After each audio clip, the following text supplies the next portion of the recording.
Let's hope you put up a good fight. Here. Take flight.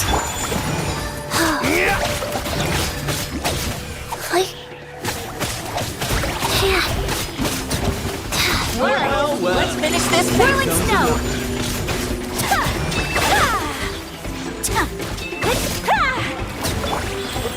You asked for it. Strike a pose. Take flight.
Faster?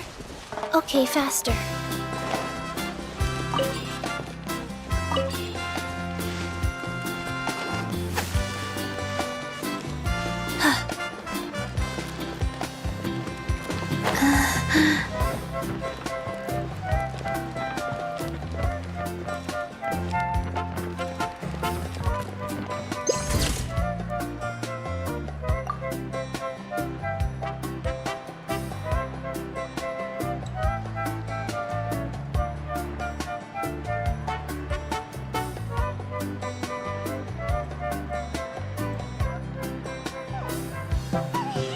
One, two, breathe. 3, 4, and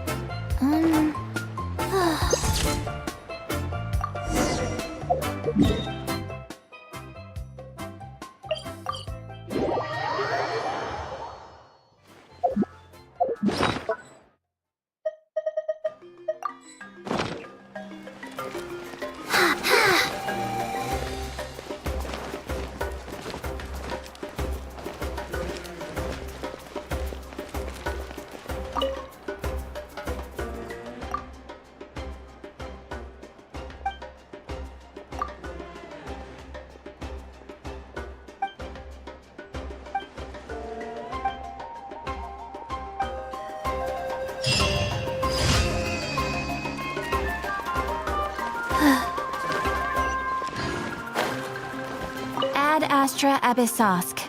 Welcome to the Adventurers Guild. Thank you for completing today's commissions. Here is your reward. Is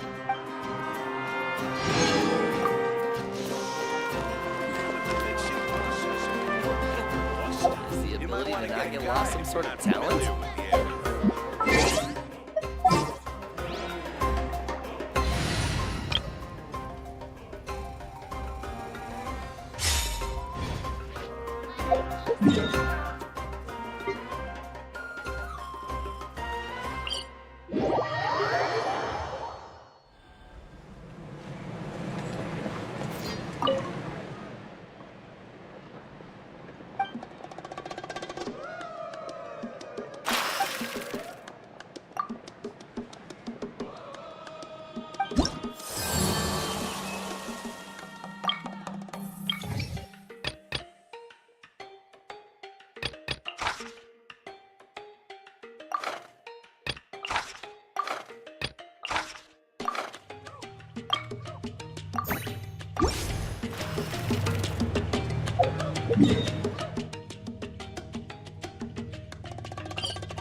One, two, breathe. 3, 4, and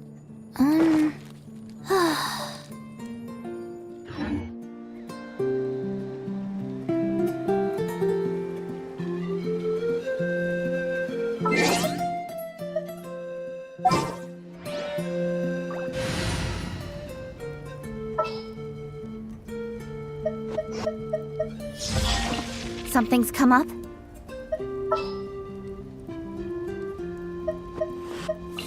Stay close and you will live.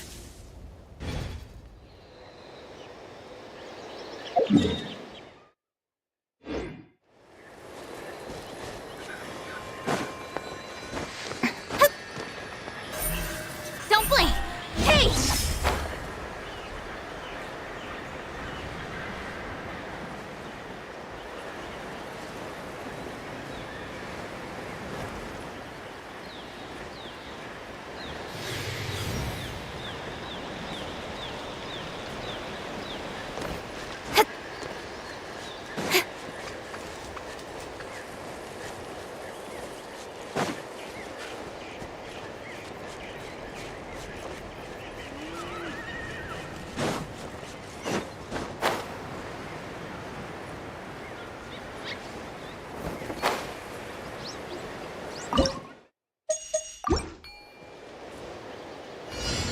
What's up?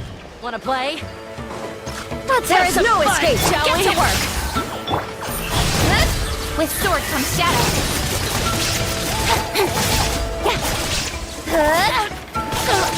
Speed of light! Hey! Fulfill our pact!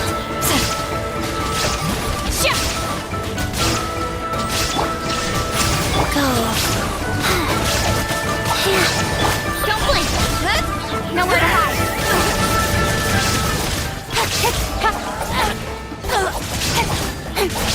Incoming! Hey!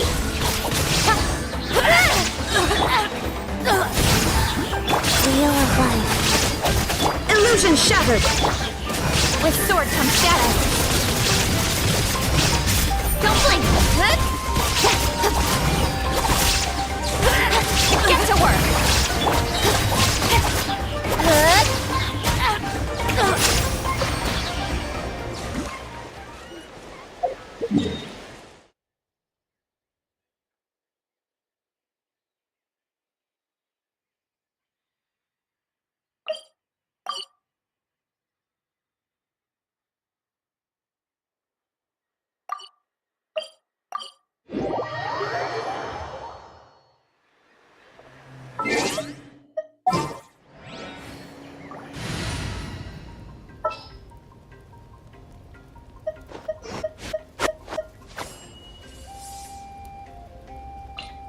What's that?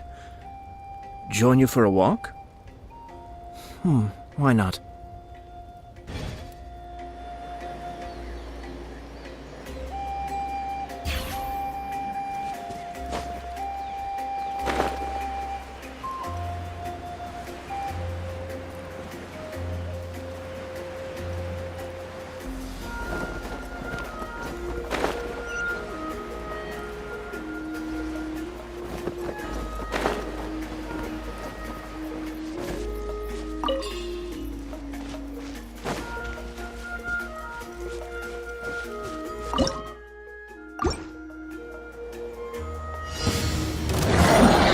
Depth back! Show no mercy! Shine down! Be still!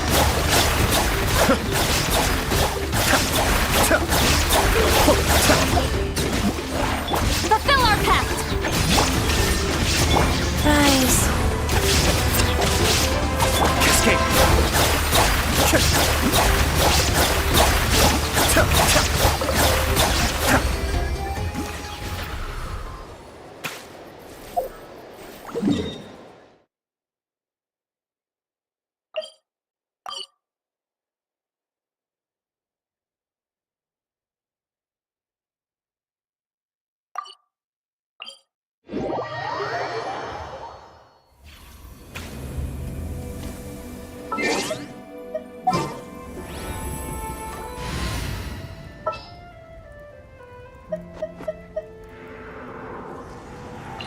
Evil shall be dispersed.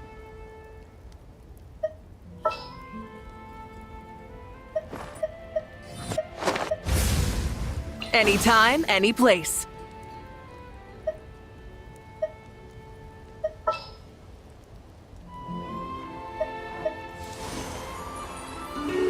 Ready for a rehearsal?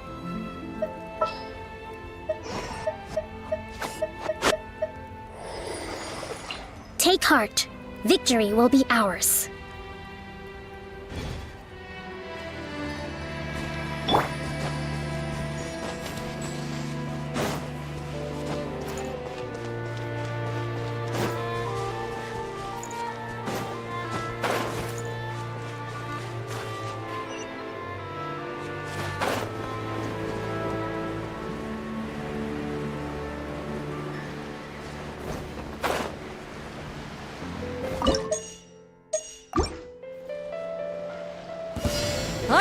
Let's finish this or you'll get singed. Think you can get away? Disappear!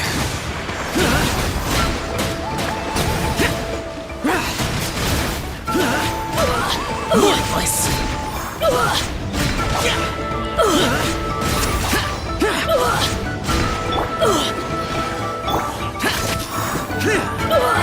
Rise with the sun!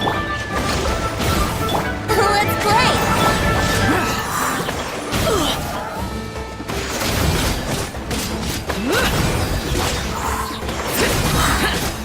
Yahoo! Burn it down! I gotta cool it down a notch.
I'm never late.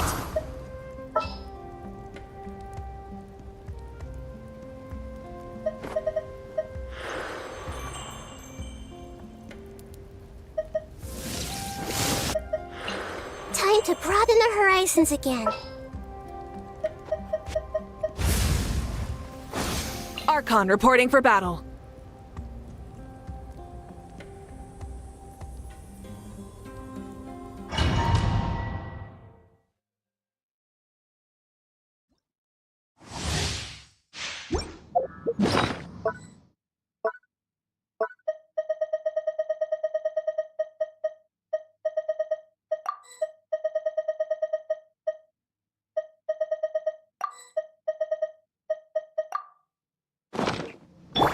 Return to the sky! This world will be reduced to ashes, and you with it. Show no mercy! Hey! Slowly, keep cover! Light of the blazing sun!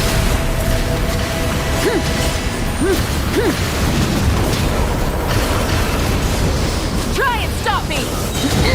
Get to work! Delay the inevitable! I see everything!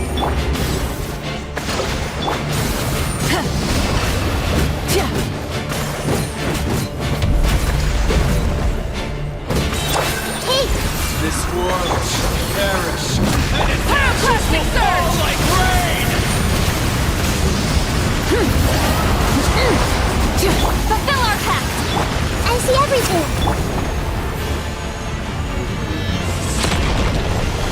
Rusty, rebuild!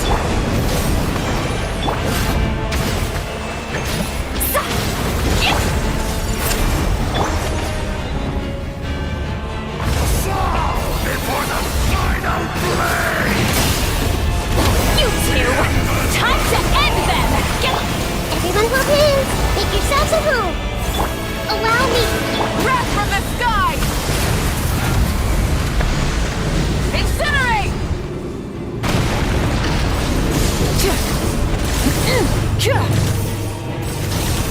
Fulfill our pact! Suffer the wrath of me!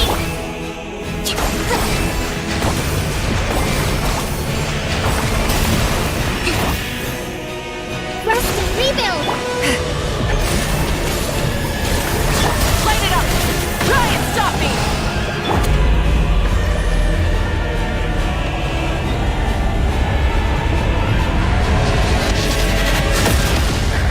Should have stayed inside. See, Lolene! It's Papa! Get him! Hey! The Temple of Wisdom! Pyroclastic surge!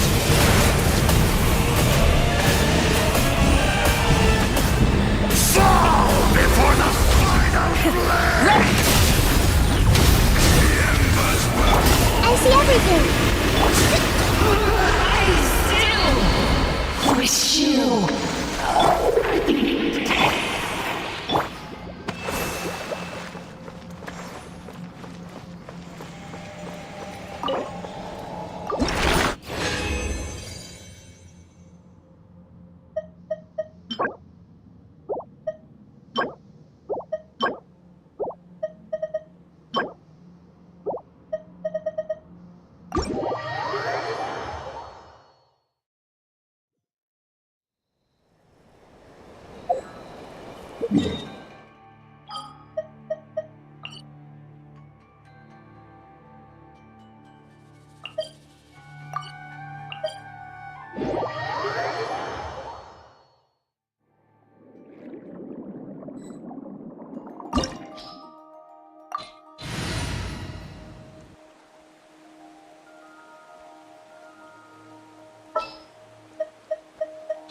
Ready for reconnaissance.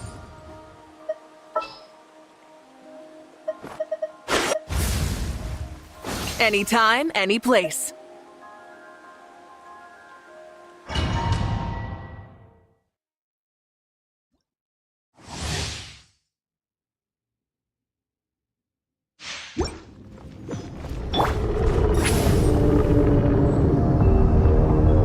Incoming!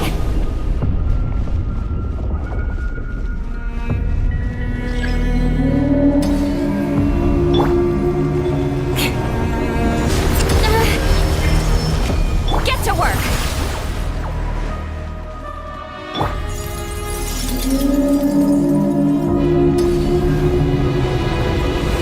Beg for mercy. Ha! Sha! Sha!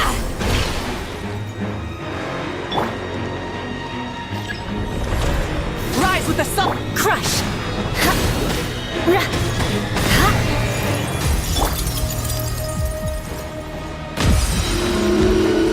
Fulfill our pact! I condemn you!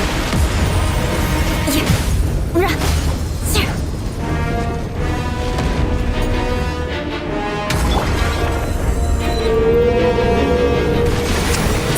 Allow me! Light it up! Sha!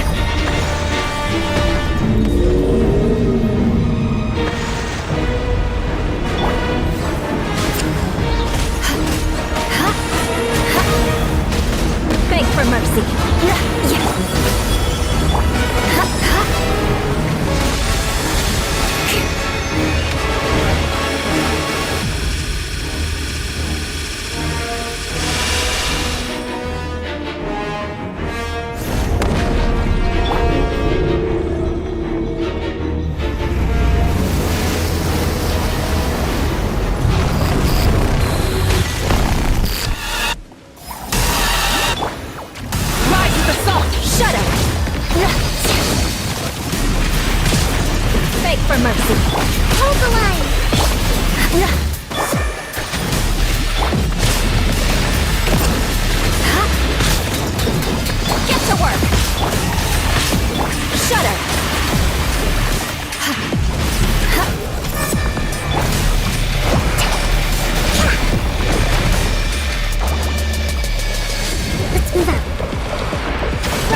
for mercy. Rise with the sun! Suffer the wrath of evil! Freeze to the core! I condemn you!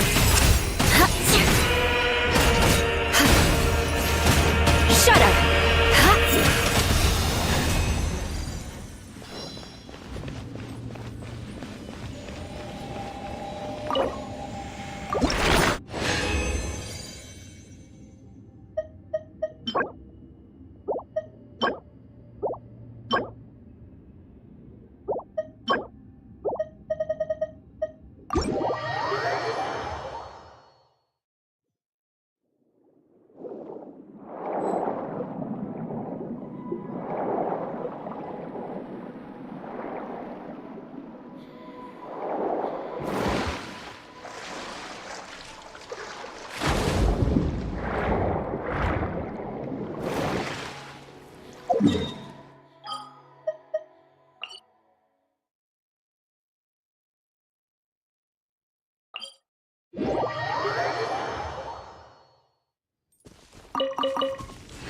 More speed.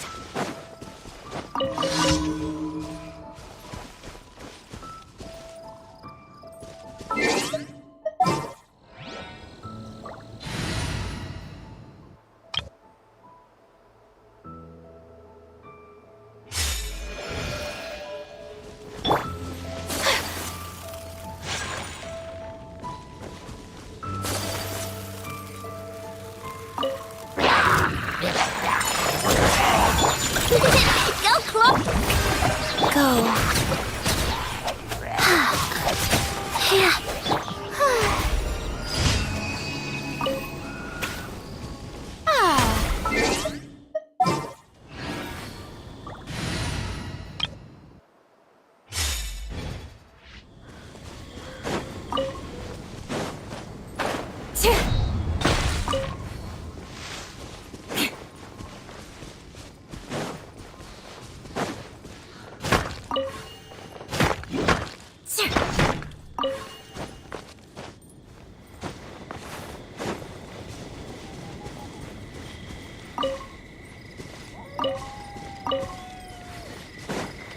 More speed.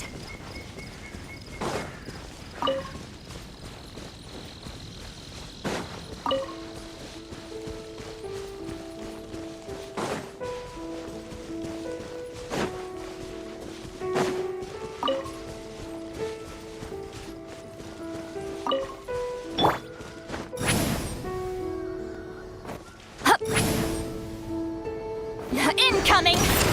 Get to work! Hold the line! Beg for mercy.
Shudder!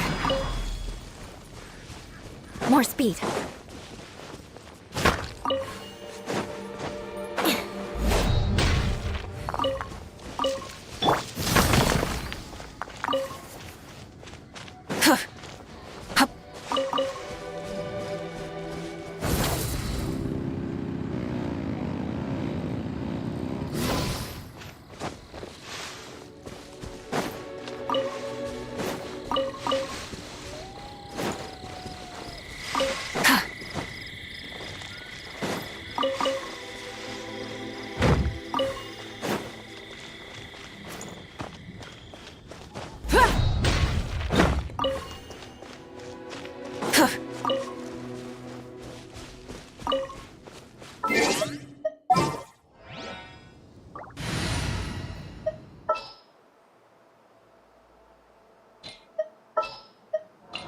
What shall we do?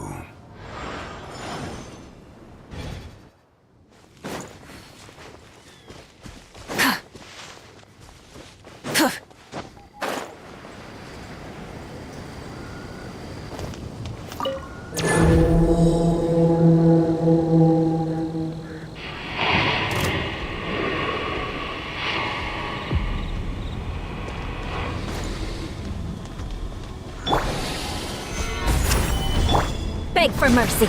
Light it up! Crush! Full throttle! Shudder! Gather! Eye for an eye!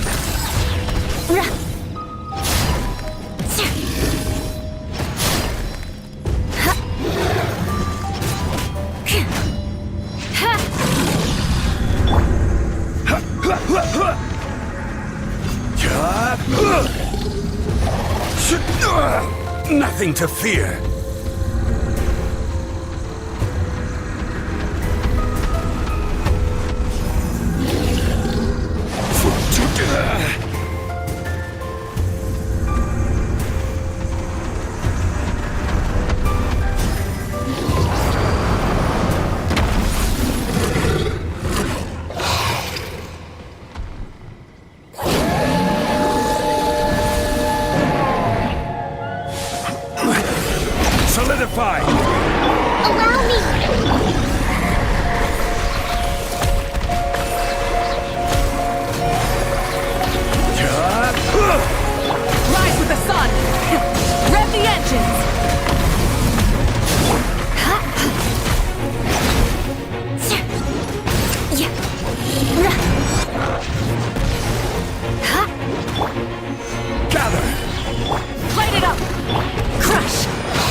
exploration and trials.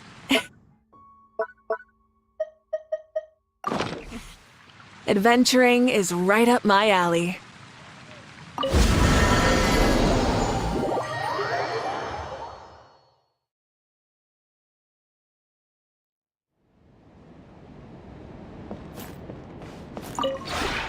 This realm is truly beginning to thrive. I cannot help but be stirred.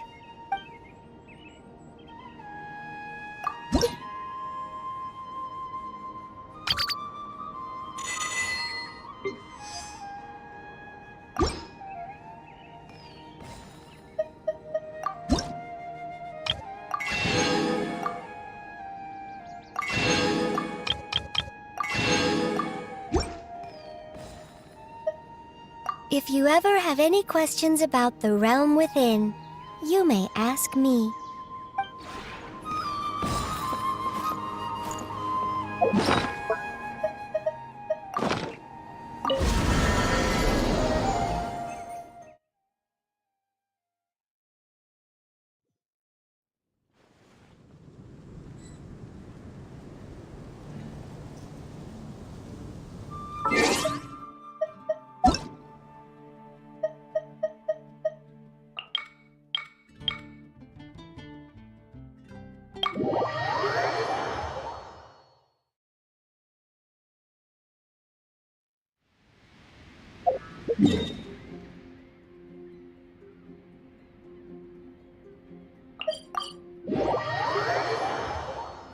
Try and stop me!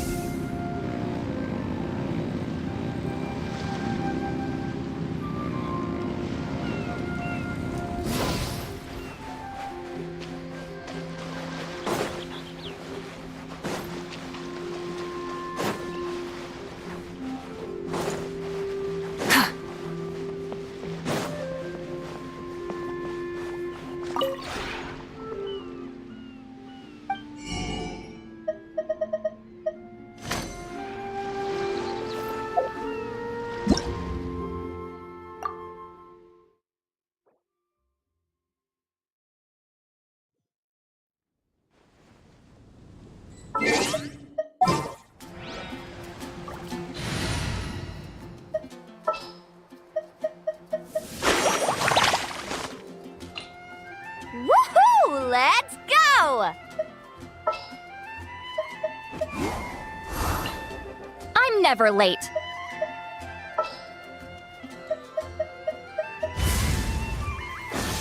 Archon reporting for battle.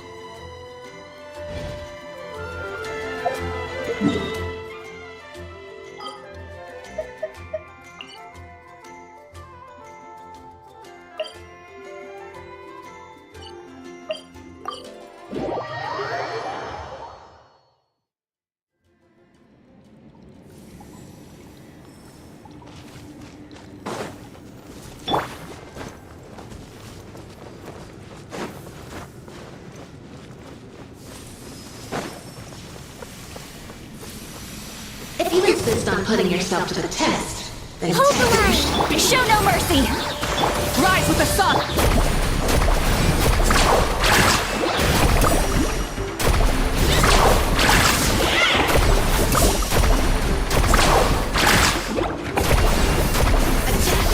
Check this out! That's the line! Surf's up! Let's ride! Full throttle!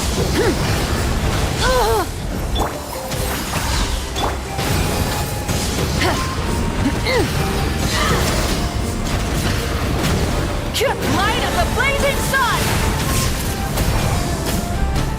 No more mistakes! Get to work! Light it up!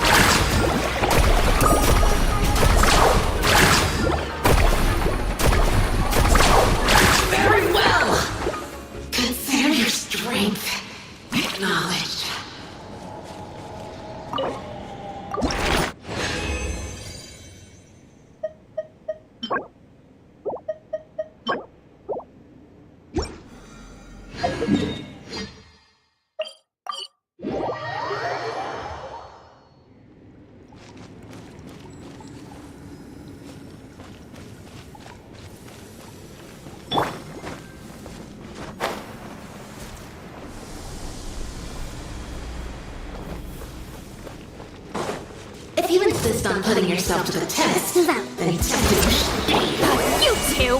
Time to... Show no mercy! Get to work! Drop from the sky!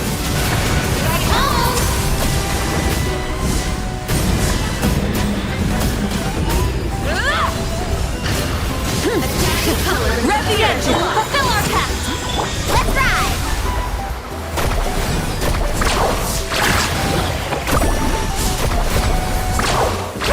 Let's ride!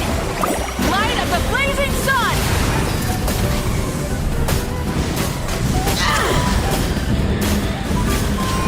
Incinerate!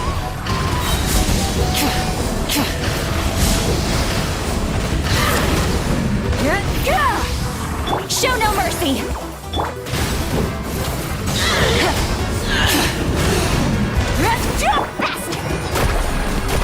very well. Consider your strength acknowledged.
Instead of confining themselves to the heavens,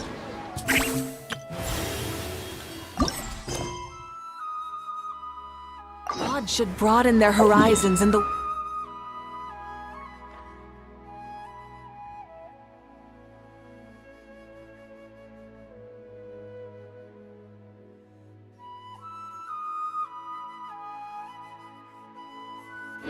world below.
Been back to the academia in a while. It hasn't changed much, has it? Well, since we've got some time, want to go to the house of Dana? Paimon wants to do some reading! Ha! So you noticed! Well, you're You're too late! The Paimon you know and love is no more! You're looking at Paimon Plus, a new and improved treasure trove of travel know-how. Paimon Plus would like to find some new books to peruse. A gracious traveler like yourself wouldn't leave her companionless on her quest, right? Come on, this way!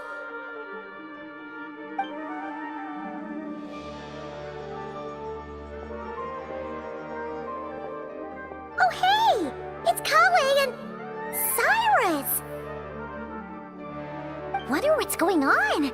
Let's go see!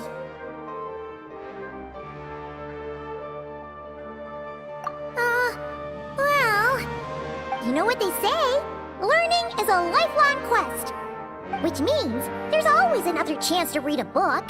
But you never know when the next chance to reunite with an old friend will come along.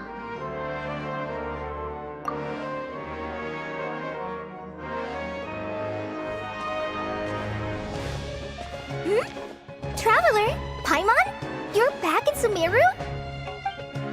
Oh, hello, you two. It's been a while. Looking to spend time with some old friends? Yep.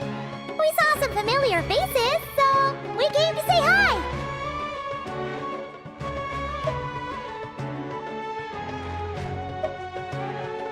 Ho ho! Excuse you, associating me with that woman.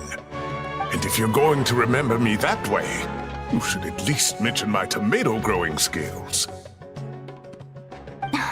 So he's mad about the Zaha Hadid part and not the old man part?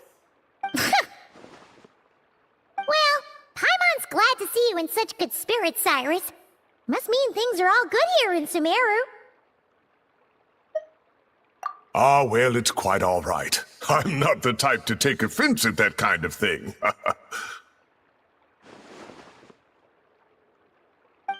You definitely are. Anyway, what were you and Kale chatting about just now? Ah, that. Well, it was quite a spontaneous meeting. I was leaving the sage's office when I spotted Kale in conversation with a Mahamata, and it looked serious. I thought something bad might have happened, so I hurried over as soon as the conversation ended. But as it turns out, our Kale is moving up in the world. The academia even hired her as a consultant. Wow! That's incredible! Oh, it's nothing, really. Look at that, so humble. Takes after me, she does. Not at all. Not at all. No, wait.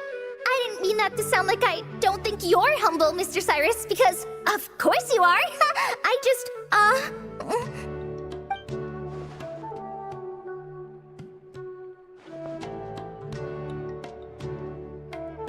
Oh, well, I wouldn't even call myself a consultant. I'm just helping out. Now that the new semester has started, a lot of students and scholars are doing fieldwork for their research. But it can be dangerous for those who don't have a lot of experience in the wild. So, the academia is planning to establish an agency that provides guidance on outdoor survival and rescue for people who need it. Oh, Paimon gets it! So, you're here to explain rainforest survival as a representative of the forest rangers. Yeah, pretty much. Of course, when it comes to tips on deciphering mechanisms or defeating monsters, that's for people who are far more senior than me to handle. And speaking of which, since we're short on manpower, the person in charge at the academia said we're still accepting newcomers. If you're interested, you're welcome to join and share your insights. Ah, seizing the moment. Well done, Kale. Recruiting someone as capable as the Traveler is a great idea. Oh, and just between the four of us, the academia has set aside a generous amount of funding for this project.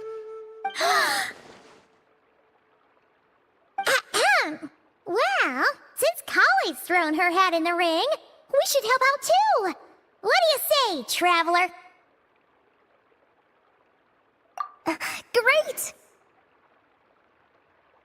we're all supposed to meet up in Aru Village later, so I guess we'll regroup there. I was kinda worried, since Master Tainari isn't around to help this time, but now I feel much better. Yeah, even if you don't trust the Academia's eye for talent, you can trust ours for sure. And mine, of course. I have as good an eye for people as I do for tomatoes. Well, there you have it. Thanks, everyone. Oh, speaking of Tainari, how are things with him and the others? Good, thanks. All the forest rangers are doing great. Oh, but Master Tainari did mention that Sino and Sethos were heading to Gandharvaville. I'm not sure if it's for work or something else. Huh, knowing them, could just be to play some cards. I'm not sure. Apparently Sethos is bringing someone else with him too. But with my academia commitment, I didn't have time to ask for more details. Huh, well now Paimon's curious. Should we go check things out, Traveler? That's true, and I'm sure they've missed you. Now that is how it should be between friends. Getting together to play cards or enjoy a meal. Yet here I am, stuck with Nephis, who only ever calls to talk about research. Well, I won't delay your reunion any longer. Until next time. Goodbye, Mr. Cyrus. Take care. Alright, I should probably get going too. See you later, guys. Come find me in Aru Village when you're ready. Looking forward to seeing you shine, colleague.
Time to broaden the horizons again.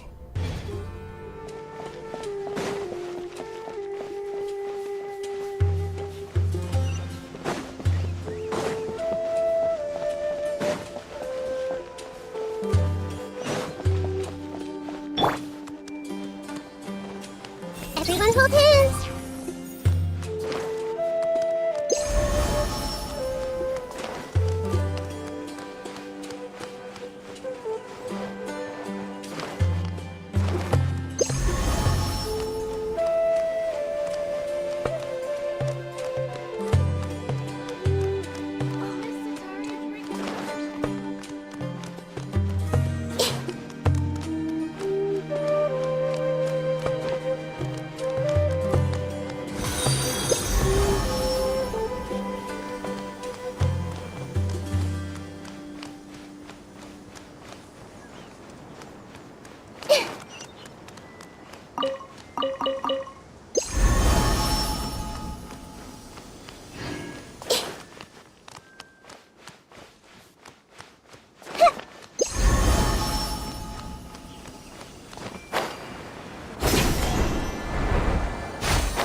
Welcome to the home base of the Fieldwise Center.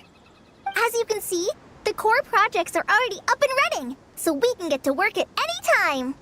Huh. This feels like one of those places light novels talk about. You know, the adventuring hubs where rookies gather to take quests and stuff. Oh, and almost like a school festival at the same time, with everyone getting together to learn and then forming teams to hone their skills. It's so exciting!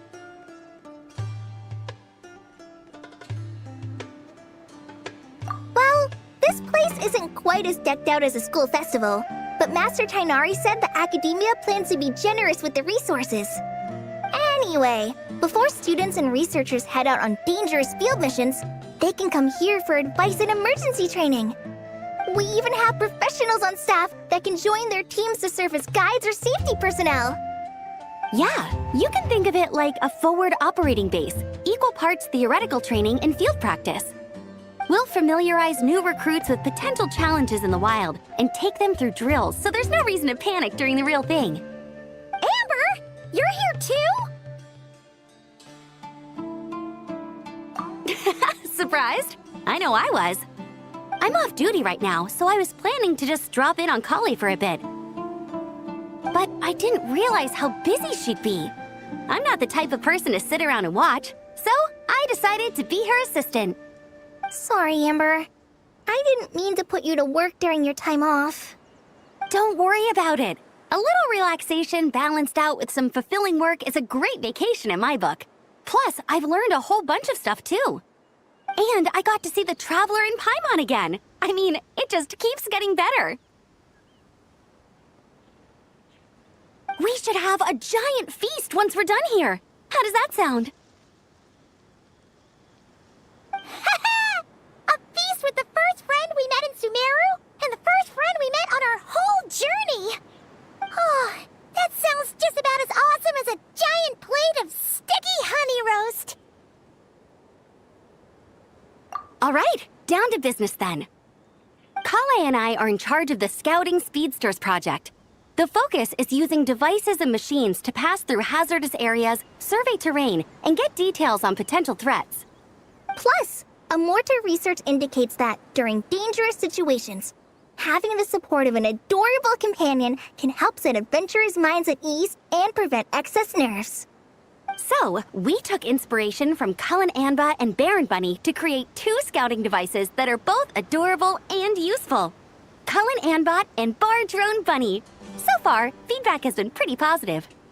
Once we've collected enough data, the Academia will continue to refine the scouting buddies and release even more designs. A bunch of Kulanambas and Baron Bunnies running around the wilderness? What is that gonna look like?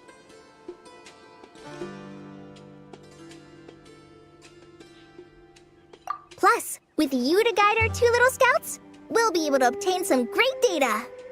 Once you have a more complete understanding of the Fieldwise Center, you should come test them out. Now come with me. I'll introduce you to the other consultants. Oh yeah, the lady with the greenish-blue hair also has a super adorable device over there. But it does something completely different than our scouting buddies. I'm looking forward to seeing it in action. Oh hey, another familiar face. Come on, let's go say hi.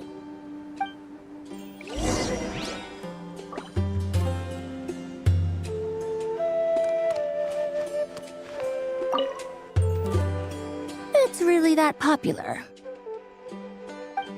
The internal locomotion mechanism is clever enough, and the execution on the terrain recognition, remote control, and weight detection modules isn't bad. But the appearance...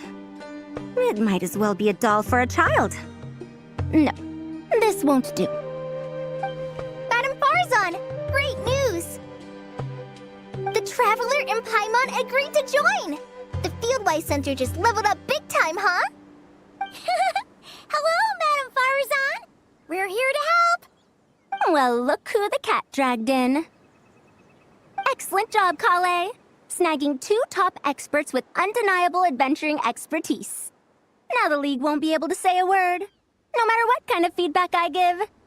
Now tell me, what do you think of this puzzle, pal? Whoa, it looks just like you! It's a collaboration between my juniors in the Haravatat Darshan, the Puzzlers League, and the Synopsium on Ruin Mechanisms. Clearly, the technological aspect is quite advanced. But the appearance... it couldn't be more childish. You should have seen Anise, defending this design choice with more passion than her thesis. Young people these days. Far too obsessed with making things cute. Paimon kinda likes it. Kali and Amber were just saying how cute companions can help adventurers stay calm.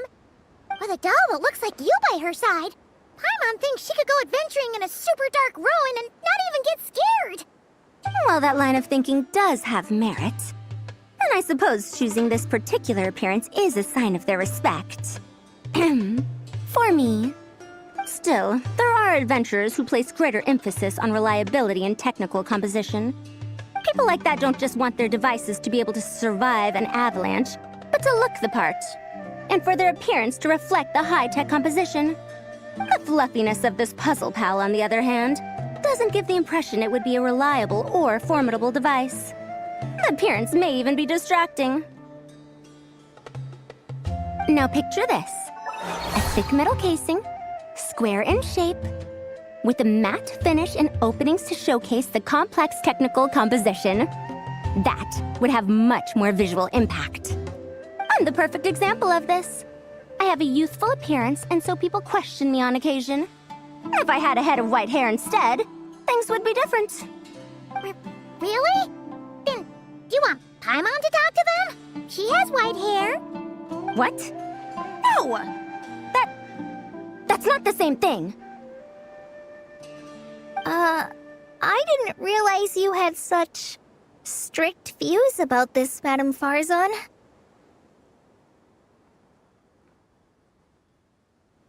Huh?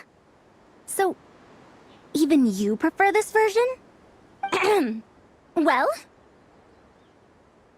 if that's what you really think, then fine. You'll have to come back and test it out on some puzzles, Traveler. I'll rate your effectiveness in using the device and come up with a user manual based on your performance. As for improvements to its appearance, long-term observation is required, so I'll put that aside for now. I've already selected a few of the most suitable domains, so we can begin the puzzle-solving process at any time. Thanks, Madame Farzan. I'm just gonna take the Traveler and Paimon to see the final project. But it shouldn't take long.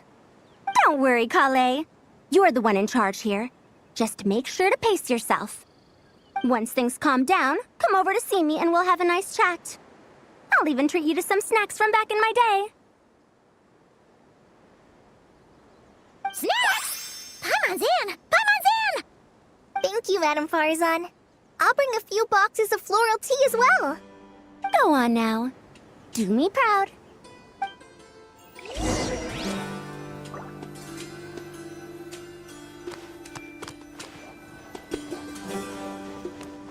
I see everything.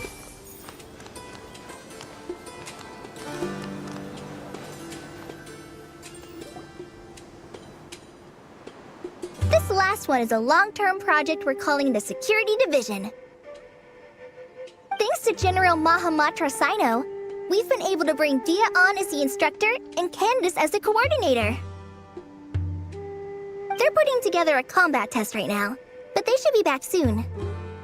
Hey, looking for us? I guess we showed up right on cue then. Wait, the Traveler and Paimon are joining as well?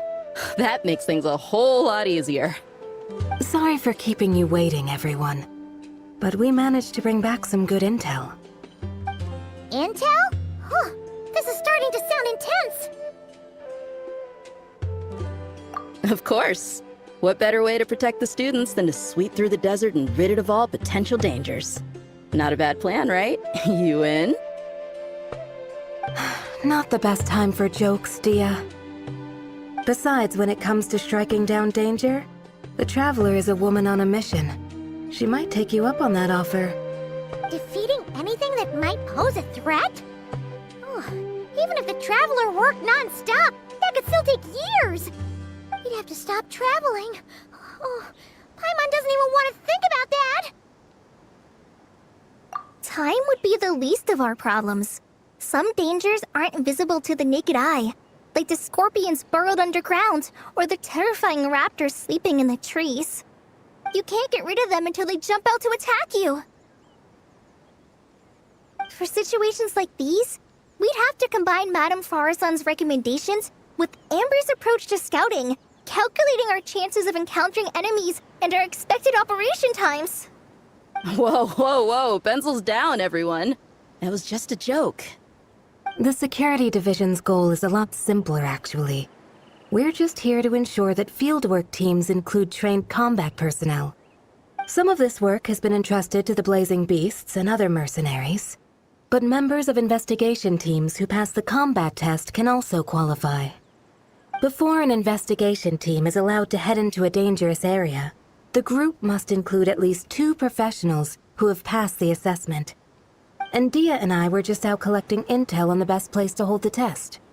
We found a domain filled with monsters and bandits of all levels. Hopefully, they don't mind us borrowing their stomping ground for a bit. It'll only cost them a few smacks on the head. Oh, so we just need to supervise, right? That's right. Participant safety is our utmost priority. So we'll organize a group of capable personnel to take it in shifts. We still need to figure out our testing metrics, though. Fighting is different from an actual exam, and there's no one right answer. Mercenaries like me, we all have our own style.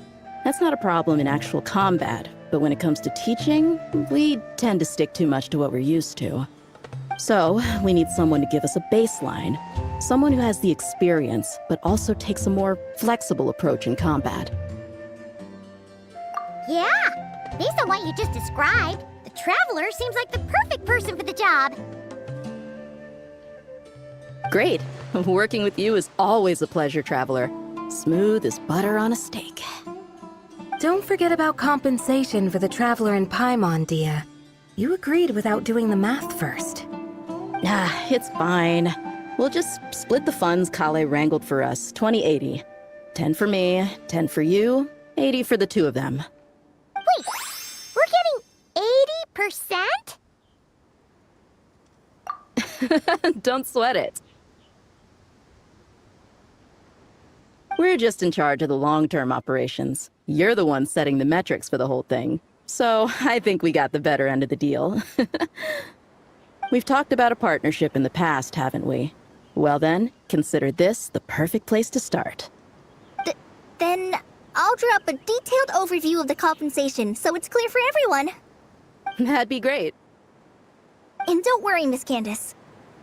About that piece of land you're leasing to the academia, the one used for grain storage, I managed to get them to agree to a 30% increase in their rent payment. Oh, thank you. Those funds will go to fixing up some of the village facilities, which should make for a more comfortable experience when investigation teams stop there in the future. All right, we should finish up our arrangements for the combat test. Stop by our station when you're ready, Traveler. See you soon. Oh, you sure are the beating heart of this operation, Kale. You brought the whole gang together. Oh, no. I'm just doing what I can. I still have so much to learn, so much work to coordinate. But for now, let's just give it our all.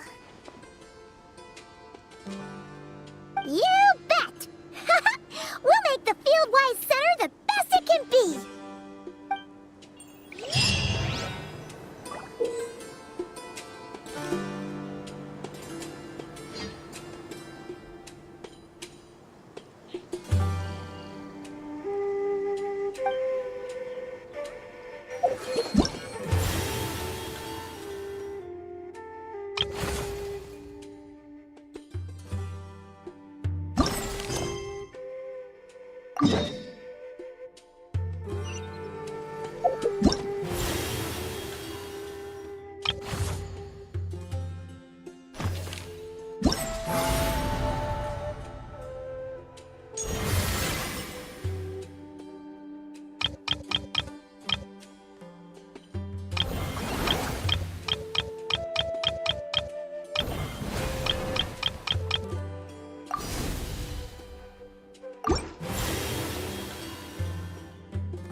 Take heart. Victory will be ours.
Paimon, Traveler.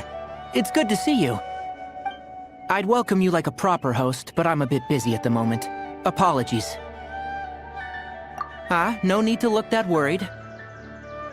My observations indicate Miss Layla's condition has improved quite a bit. There's no danger to her mind. She's just fatigued and needs some rest.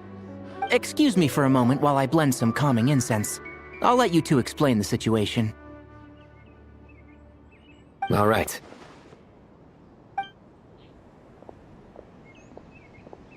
What happened was, Sethos and a few members of the Temple of Silence rescued Layla, who was out in the desert trapped in a state of delirium.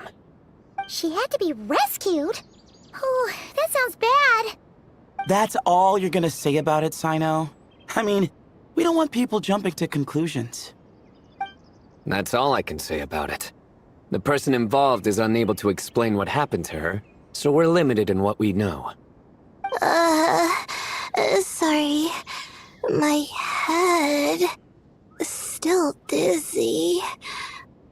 The moons... Exactly how many are there?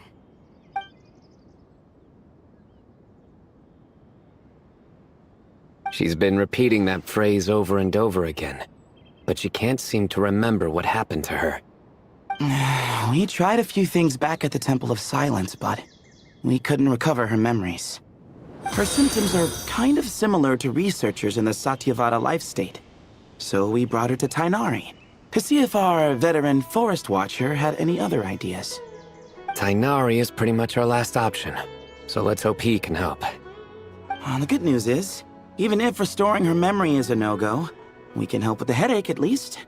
Jur was in a similar state when we found him, delirious and mumbling to himself, but he's more or less back to normal now. Sorry, I should give you some context first, huh? We should let Miss Layla get some rest.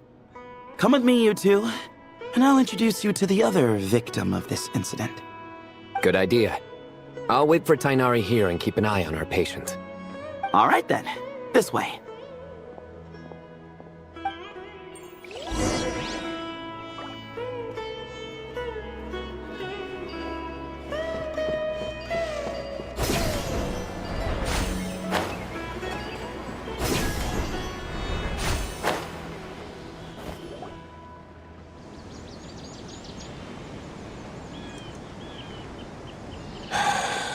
Who did the Ajalenok not offend? I just don't get it. Hey, Jur. Still musing about Aji Lenok nuts, huh? Want me to have Sino come over and tell some jokes? Might help distract you. No. No need. I'm done.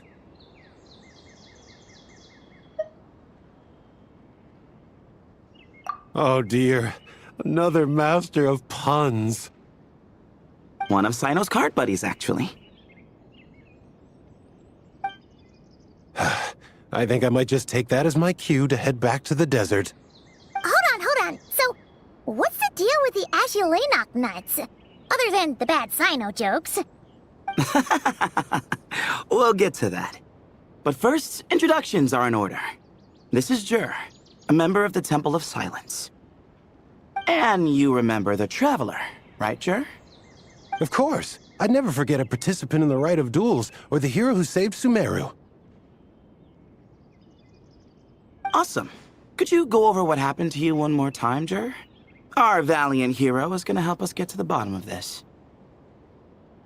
Might as well join since you're here, am I right? Just hear him out. You're gonna want to uncover this mystery once you do. I'd bet on it. Well, I was on an expedition in the desert not too long ago, when I got caught in some quicksand. Later, it became obvious it wasn't normal quicksand because instead of sinking to my death, I fell into an undiscovered ruin. In my panic, arms and legs flailing about, I suspect I touched some things I shouldn't have. Because in that brief moment, an enormous amount of information came surging into my mind.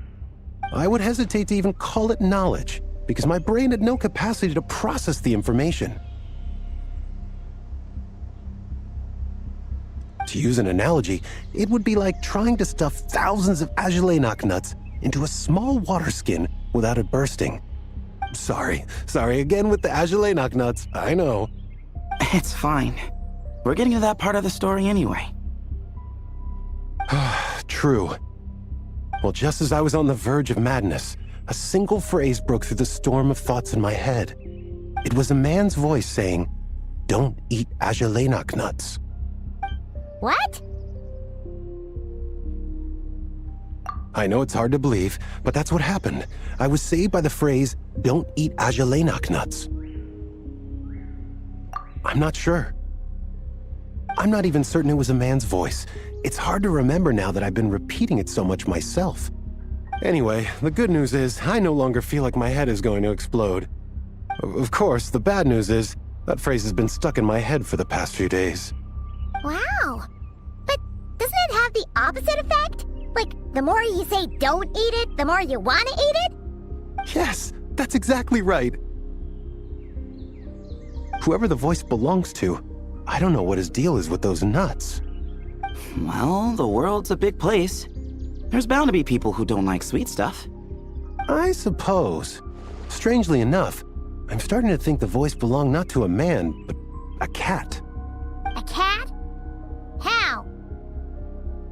That's the question, isn't it? What would a cat be doing in an abandoned ruin like that? Just as my mind was reaching its breaking point, I could have sworn I heard the sound of a cat guiding me to exit. But when I came to, all I saw was endless desert, and Sethos shaking me in a desperate attempt to wake me up. I'll admit, it was pretty terrifying seeing you like that. Staring off into space and mumbling about Ashilenok nuts. You sure don't sound terrified. Sorry. It's not that I don't care. It's just kind of hard for rambling about Ashilenok nuts to sound menacing. Now, what Layla was saying, on the other hand, that is much creepier. Exactly. The unknown is what breeds fear. Ashilenok nuts are familiar. But the moon suspended above us at night? That's about as foreign as it gets. Well, we don't know that for sure. There could be a whole other world inside an Ashilenok nut, with a moon of its own. Huh. I guess. Ashilenok nuts are not to be underestimated. Right, yeah, of course. Won't catch me disparaging the mighty Ashilenok nut. No, sir. Huh. So, a similar thing happened to Layla then? Yeah, I think so. I was in a hurry to rescue Jur, so I put a marker on the incident site so we could go back and investigate. When his condition stabilized, we doubled back around to check and... Exactly. Multiple victims with the same symptoms at the same location. It wasn't hard to conclude that something is seriously wrong with that place. So, after we got Layla out of there, I had the Temple of Silence put up a warning sign at the scene and send patrols to watch the area. Speaking of, Sino, Tainari, and I are going to head back there and investigate once Layla is stable. So as per usual, you're here just in time. That's for sure. But there is another reason I want Sino and Tainari involved in this. Because the story doesn't end there. Right, Jer? Oh, yes. Where was I? The Ajalainak nuts butted in and I... Right. Yes, the cat. As I followed the cat noises, the voice said something else. So, there are those from Tula who still endure. I thought that was strange, of course, because, well, was the voice referring to me? Records of my ancestry are rather sparse, so I'm not sure if my bloodline even traces back to that place. That's right. The Temple of Silence's place of origin. And the home of Tainari's people. Plus, Harmonubis, who Sino and I both share a connection to, was one of the city's founders. As the temple's current leader, if something strange happens in the desert, it's my job to get to the bottom of it. But it turns out, a lot of people have a horse in this race, and I'm not leaving any of them out. See? Knew you'd join. But yeah, that's all we know about Jur's situation. Tainari should be done on his end. Let's head back and check on Miss Layla.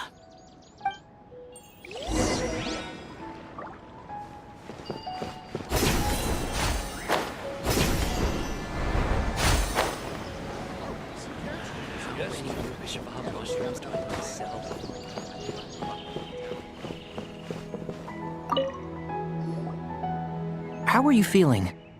But don't speak if it's too taxing. It's fine. I'm much better now, thanks. I feel like I haven't slept in 2 days, so pretty much back to normal. Whoa. That's your normal? Traveler, Paimon, I thought I heard your voices earlier.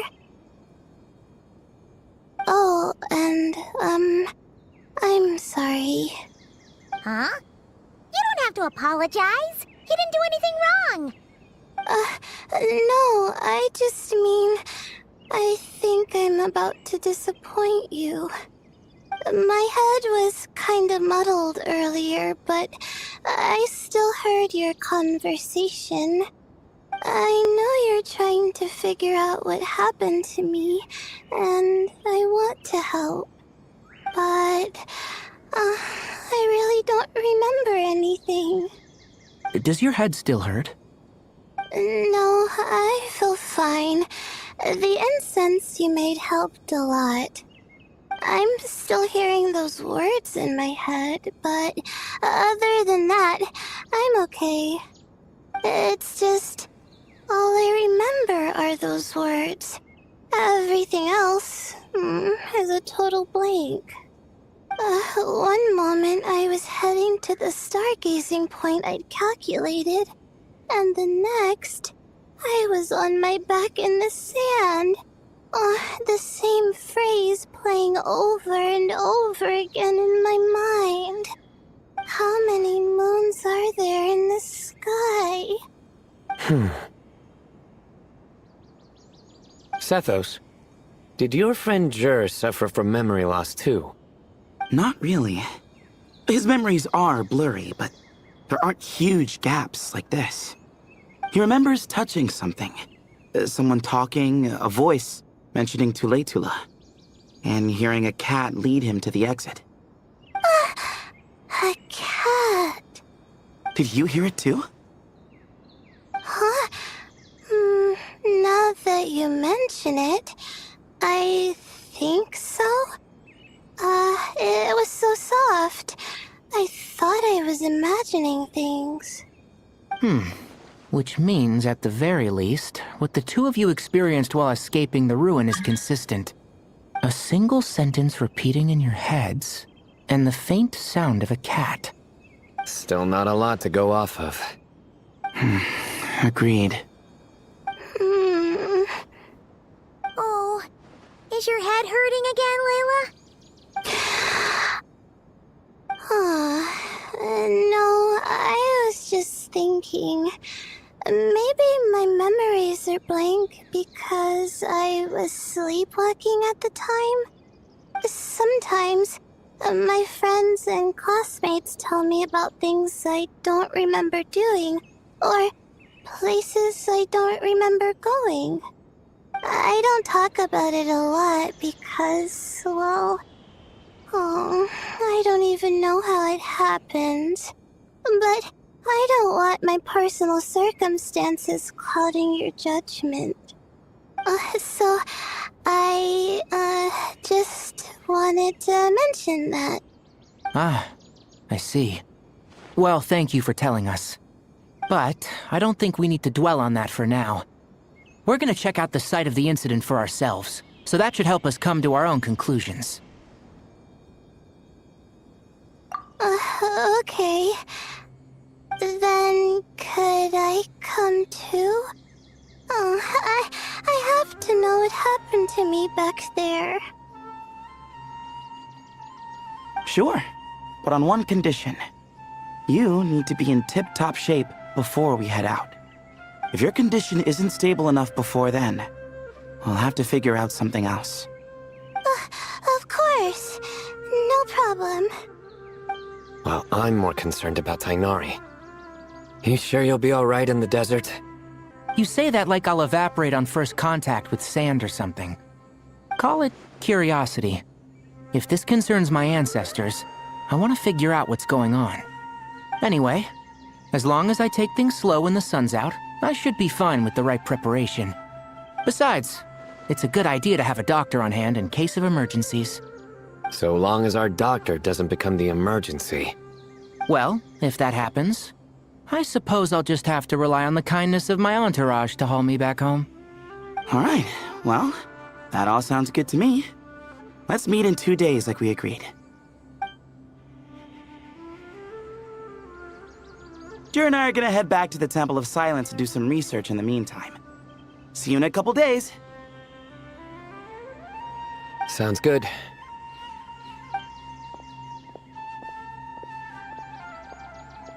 What about you, Layla? If you feel like you need more rest, I can arrange a room for you to stay in. No need. I've asked enough of you as it is. Besides, I feel a lot better. I should make it back to my dorm, no problem.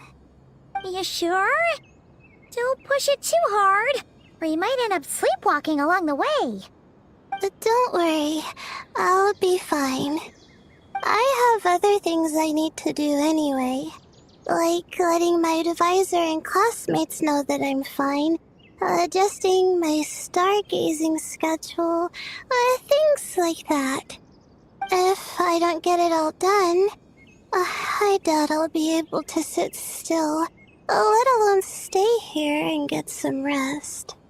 I'm not so sure that's... a much better idea. Thank you, Traveler. Of course, if anything starts to feel off, come back for a checkup right away. You'd better listen to him, Layla, or he'll feed you tasteless slop as a punishment. Punishment? You're the one who caught a cold. You're supposed to eat light when that happens. Besides, with your nose stuffed up like that, you couldn't taste anything to begin with. Huh. Is that so? And here I thought it was an intestinal issue. Should have seen that coming. You're off the clock, so now it's time for puns, huh? Oh, brother, not this again. Don't worry, Paimon. I understand. If you want me to stop, then Then? you'll have to call a plumber. Tell them someone's gotta pipe down. This is getting more insufferable by the second! Put a sock in it already, please!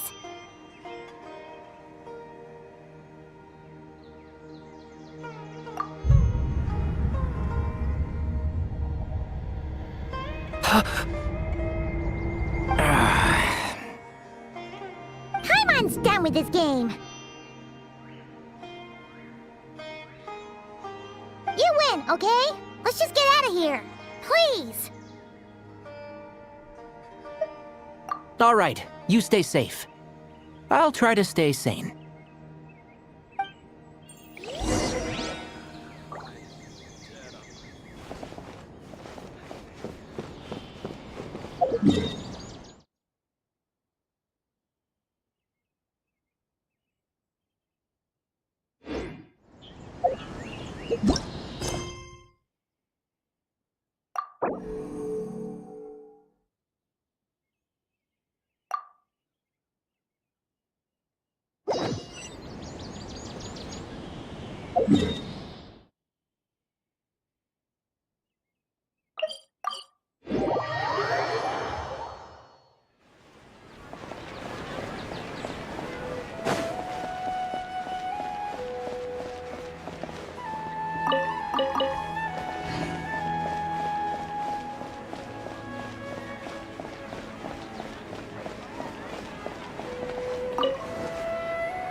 Don't you remember your adventure plans, my lady? There are so many local specialties in Sumeru. I want to buy more.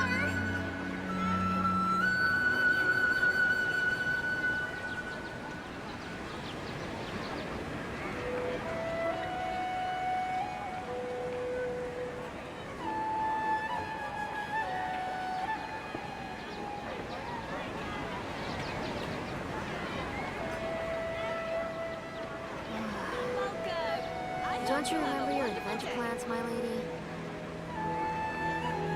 There are so many local specialties in Sumeru. I want to buy more.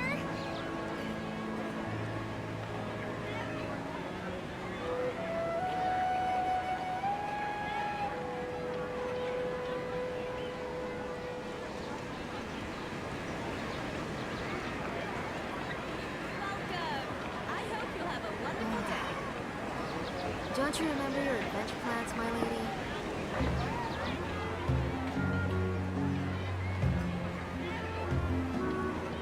There are so many local specialties in Sumeru.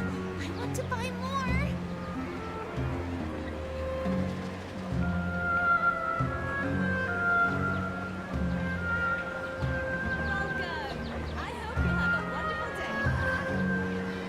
Don't you remember your adventure plans, my lady?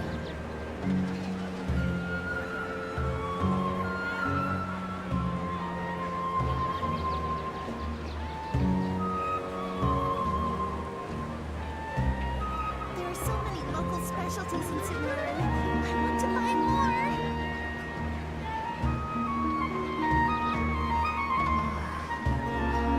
Don't you remember your adventure plans, my lady?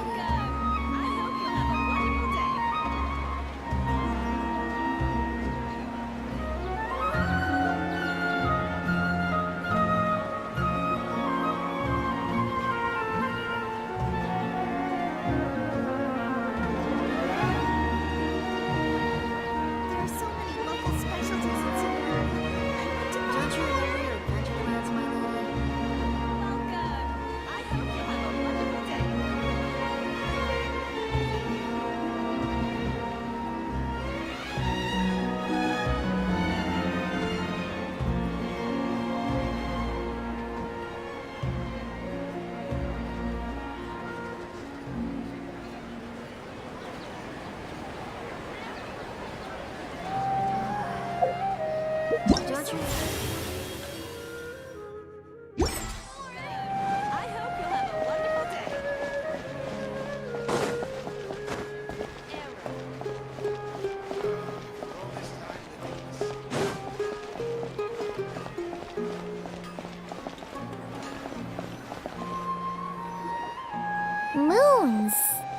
Ashalenak nuts.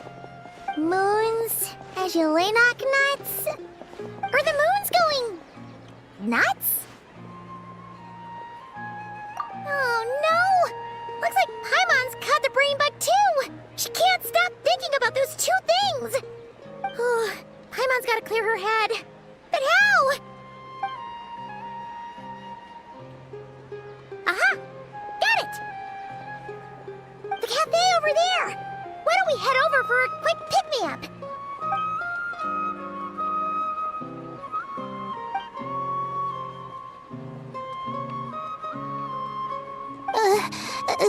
Sorry.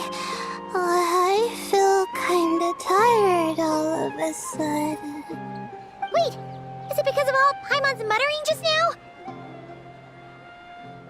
Oh, sorry. The coffee will be Paimon's treat, okay?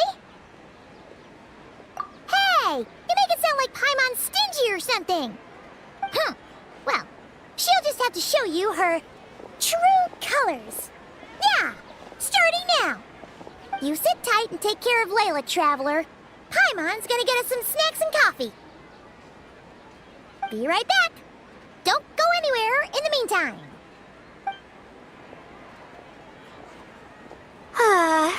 She's pushing herself again as always.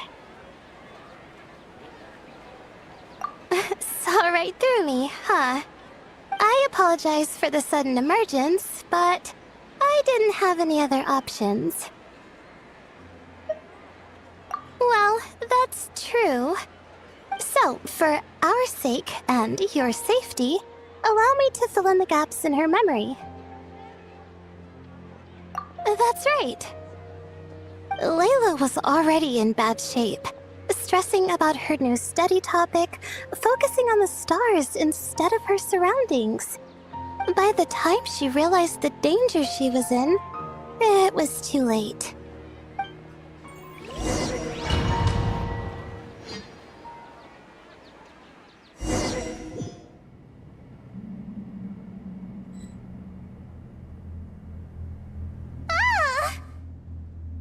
Quicksand near the ideal viewing spot?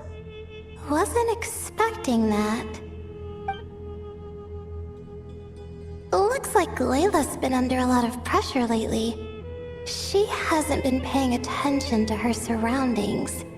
But why would quicksand lead to a place like this? Well, all in all, looks like a common desert ruin. Guess there's nothing to do but try to find a way out.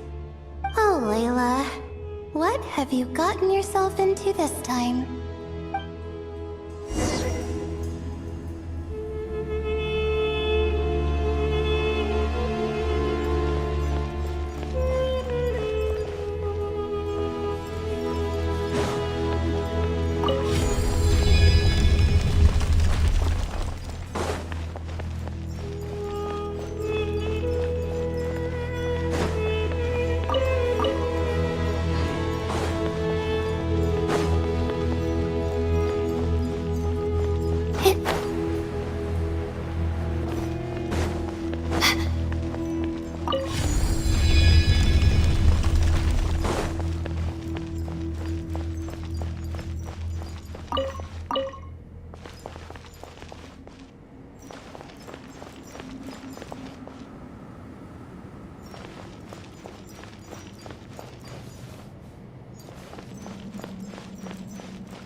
I think this door can be opened using the device next to it.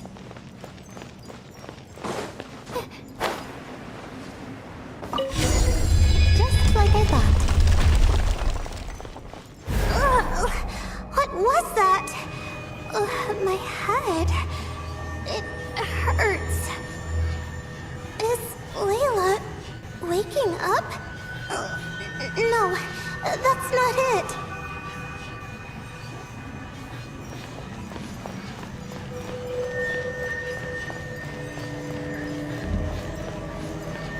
What's going on? It's too much. I don't understand.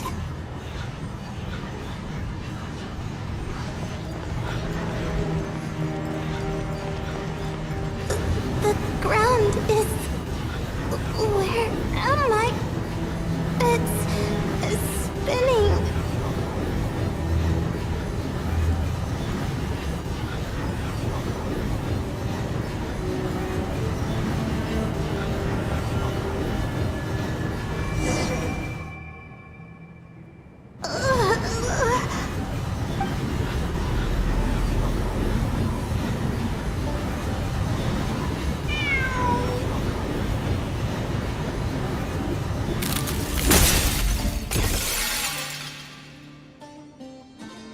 How many moons are there in the sky? How many moons are there in the sky? Okay, information isn't rushing into my brain anymore. That's good. How many moons are there in the sky? My head hurts, but there are no more dark spots in my vision, and I can see in front of me. Still... How many moons are there in the sky? What's going on? The same thought keeps popping into my head. What does it mean? How many moons are there in the sky? Isn't there just one? A cat? I think there was one earlier, too.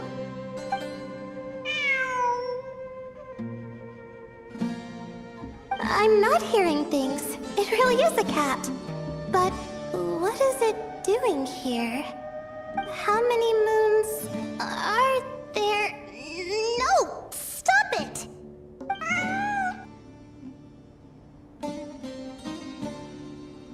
Does it want me to follow its cries? Well, it's not like I've got other options. Come on, Layla. You can do this.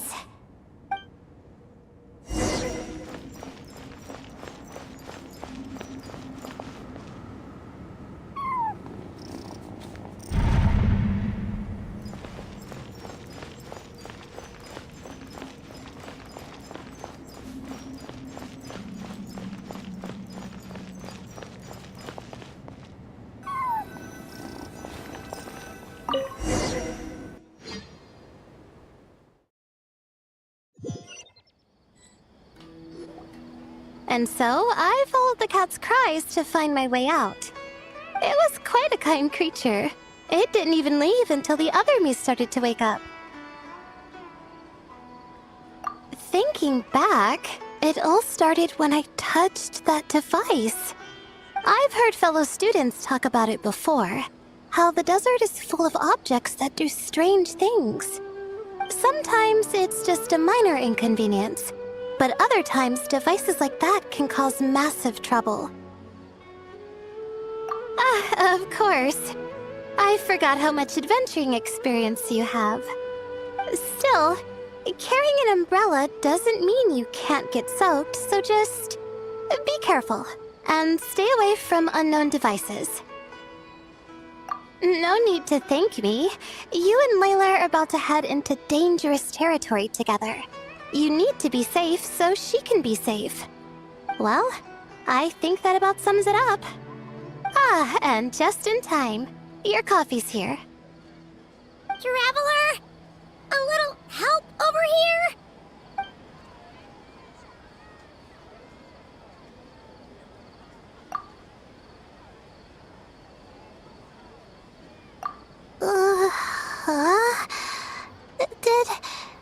Did I fall asleep?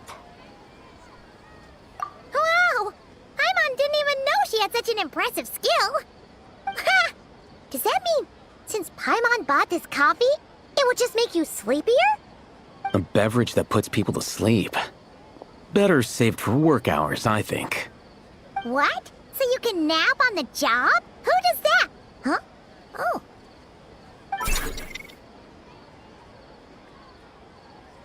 Beep boop.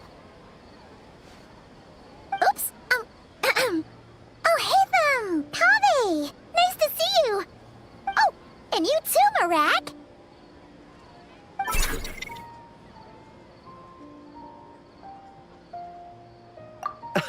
Sorry. Hope we're not interrupting anything. Miss Layla? You don't look so good. Is everything all right? Oh, I'm fine.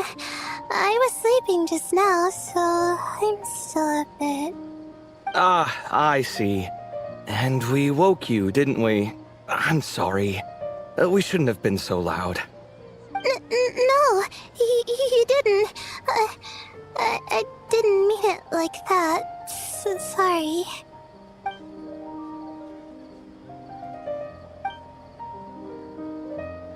Wait, where are you going? You just got here. I'm going to do what I came here to do. Which is? Buy coffee beans.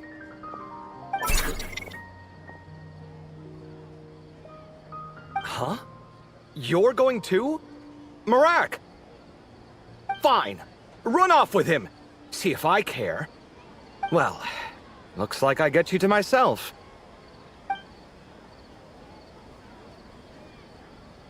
It's been a while, hasn't it? How have you been? So, a busy life of adventuring for you, and a busy life of academics for Miss Layla, is that right? Oh, is something wrong? Ah, the desert's not always the friendliest place, that's for sure.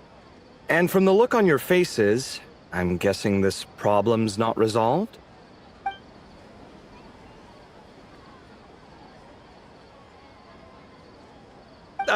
Don't force yourself to talk about it, of course. But I've worked on several projects in the desert before, so if there's anything I can do to help, just say the word. No, I don't have anything to hide. It's just complicated, so explaining might take time.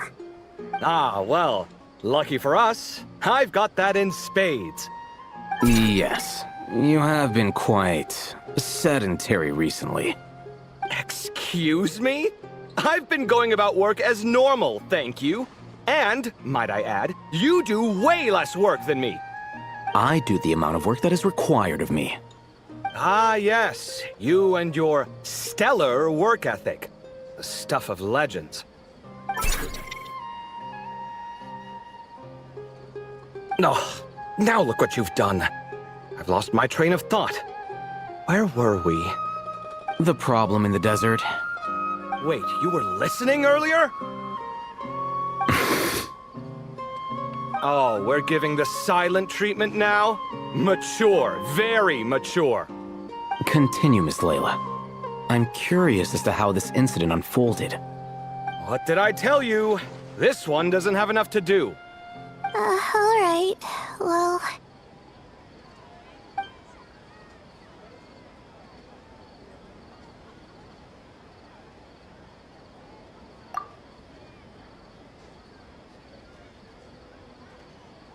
Could you still use some extra hands on this investigation team of yours? Huh? You want to join, Mr. Kave? That's right. I think my experience studying desert mausoleums could be of some use here. While Hatham's expertise in ancient languages could be helpful too.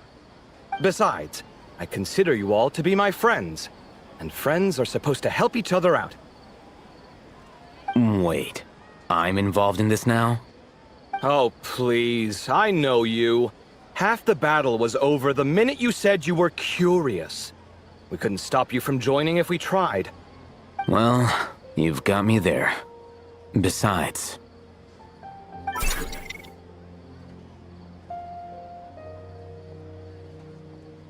This suitcase of yours has been jumping at the chance to volunteer for a while now.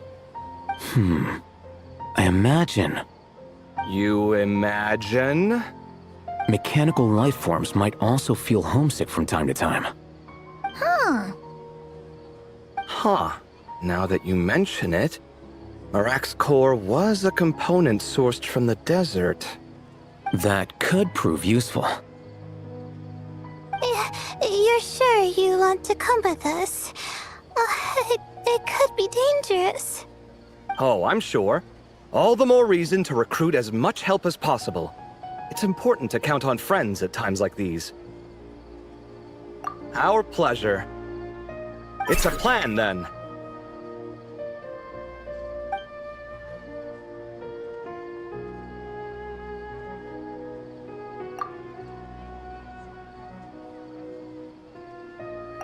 All right, we'll head back to our place to get ready. This one hasn't been on a trip in a while. Chances are, he doesn't even remember how to pack a suitcase. I'm not worried. It'll get done. Somehow. Would it kill you to help every once in a while? I do help. It's called moral support. Oh, of course. And I am ever so grateful. Goodbye, you three. We'll see you soon!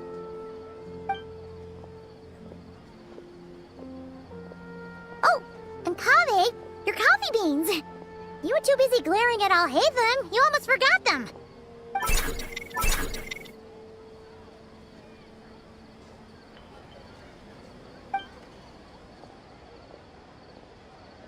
Well, we're pretty close to the academia now. I should be fine from here. Thanks for the coffee, Paimon. I feel much better now. Right. I'll follow the doctor's orders. Or try to, at least. With the blessing of the stars, I hope we all get a good night's sleep.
should be getting close. Speaking of which, the closer we get, the more Paimon's heart feels like it's beating out of her chest.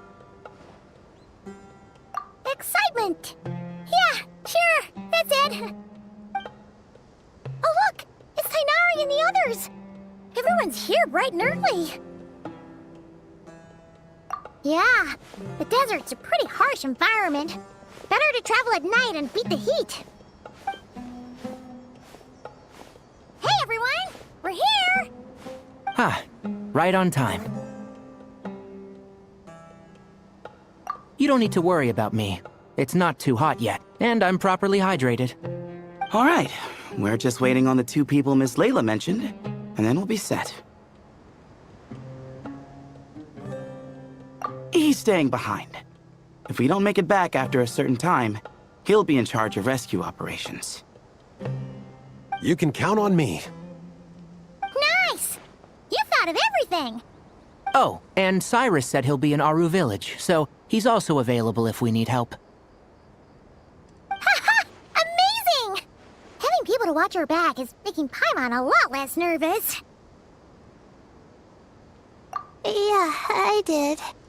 After hearing about what happened, my advisor gave me some time off to rest. So, my studies are on hold for now. Then, does your advisor know you're back in the desert to investigate? Yes, but I was only allowed to come after I mentioned that General Mahamatra would be there too. Quite the reputation you've got there, Sino. Something wrong? You haven't said a word this whole time. Are you in a bad mood or something? No. Being skilled with words also means being a good listener. I'm just reflecting on what you're saying. Oh, Hatham! Kaveh! Ha! Over here! Darn it. I was just setting up a brilliant...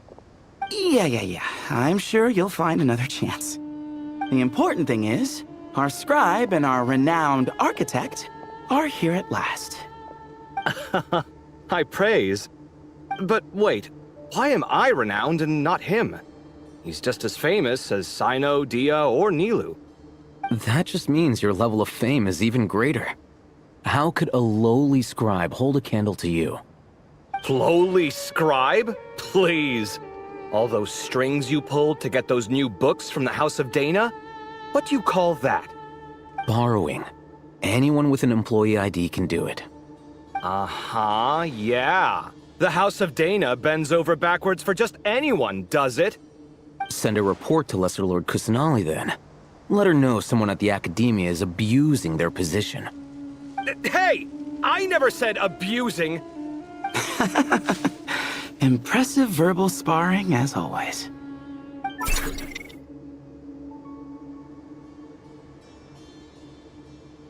Oh, hello to you too, Marak. Well, looks like your assistant is raring to go, Kaveh.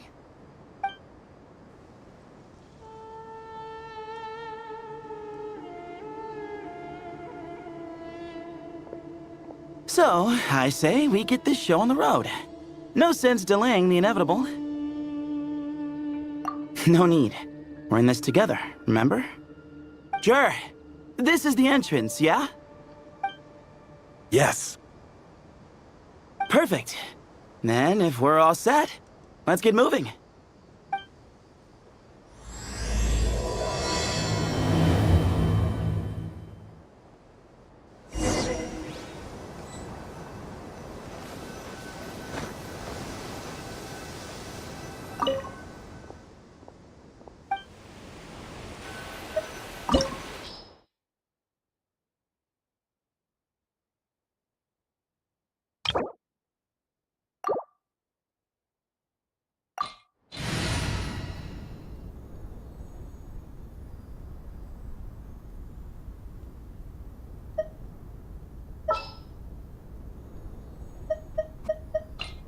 Stay close and you will live.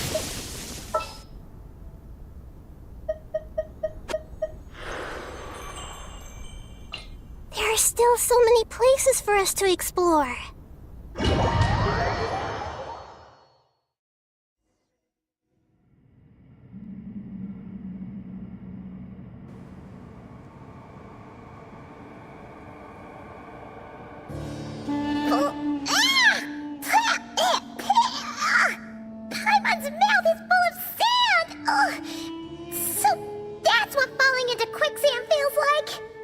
If this was quicksand, we would have struggled to breathe. No. I think this was regular sand, and we didn't sink into it. We fell through it. Into this place. Agreed. In other words, sounds like a you problem, Paimon. Ha, very funny. No, wait, Paimon's the only one. Ha! See? What? I'm the only one with sand in my shoes? Yeah, right.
Probably means he didn't run into any. Because we're just unlucky. Not the best sign of what's to come. We'll be fine. Let's just use up all our bad luck and we'll be golden.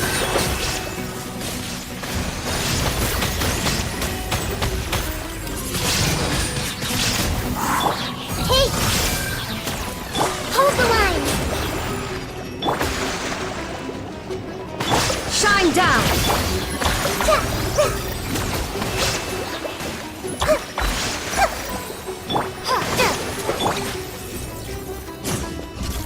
There is no escape!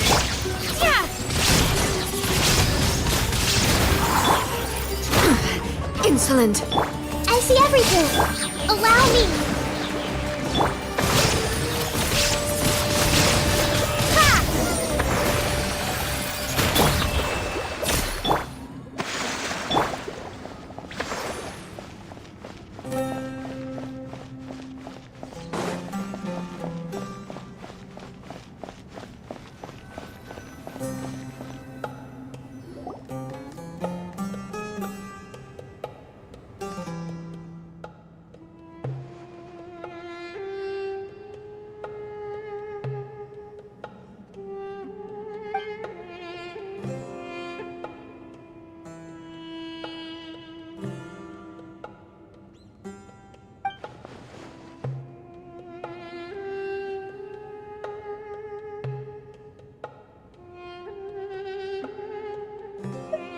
Well, that goes without saying.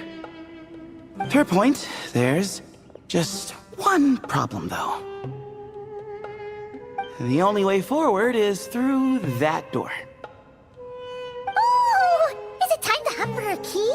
Paimon loves this part. Don't worry. With our adventuring experience, we'll find it no problem. Let's get searching!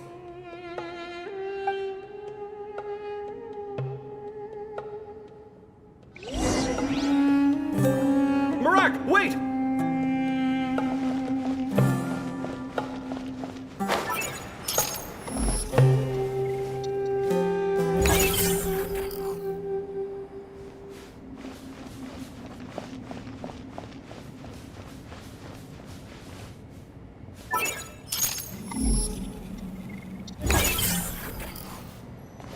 Marak seems interested in these jars.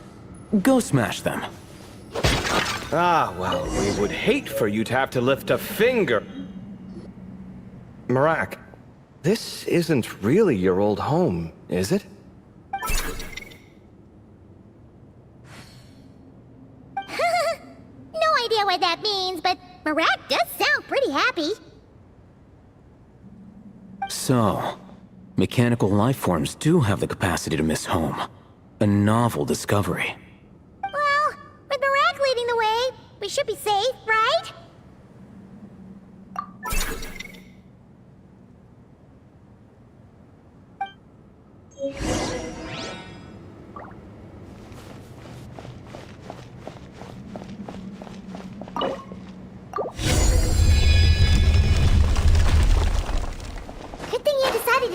Kaveh. Otherwise, our investigation would have ended at that door. It was nothing that I did. You should thank Marak instead.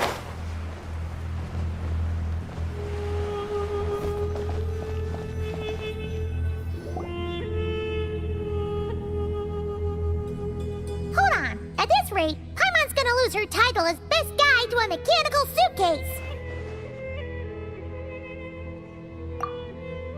Aw, thanks. Hey, wait. What do you mean, useless? Well, no weird mental symptoms so far. I'll take that as a win. That said...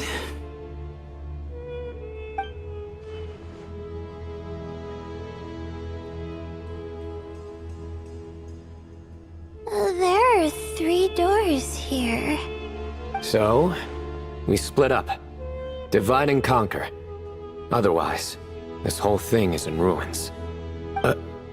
No pun intended on that last part. I swear. Yeah, that might be our best option. Good idea. And the minute things go south, we go back the way we came. Ooh, this is getting exciting! So, who's teaming up with who? Paimon calls dibs on the Traveler!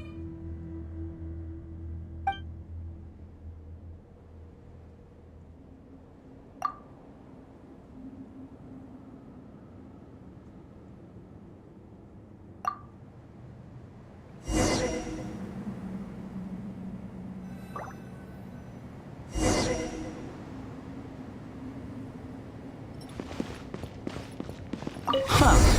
This takes me back. Last time we were in the desert together, the 2 of you came all the way out here to gang up on me. Oh?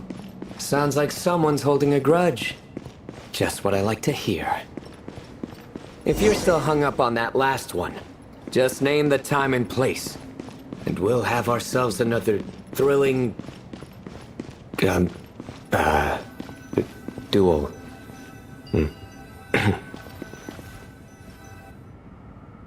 This chamber is huge. I can't even imagine what it's used for. Oh. What's wrong? I seem to have stepped on some kind of stone slab. Huh. There's a pattern on this, but it's hard to make out with all the dust. Huh? Look! The shape seems to match the markings on the ground over there. Let's slot it in and see.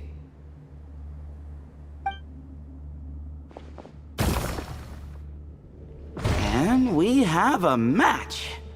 Looks like we need to find the other 3 broken slabs. Let's search the area, but be careful where you step.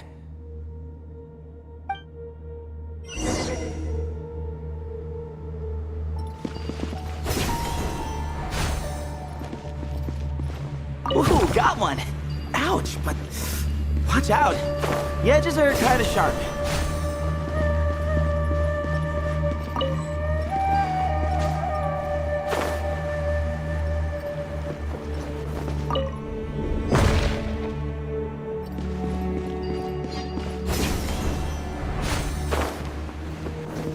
Got the 3rd piece.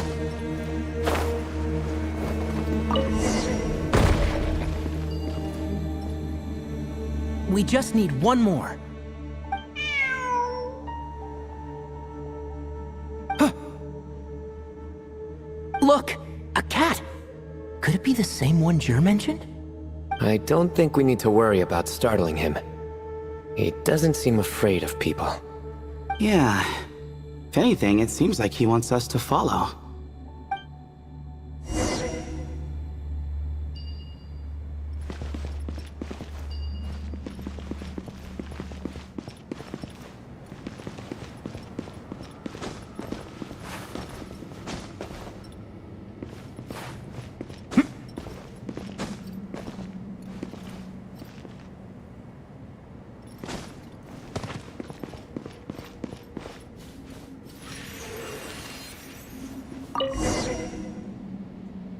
Oh, he led us to the last piece.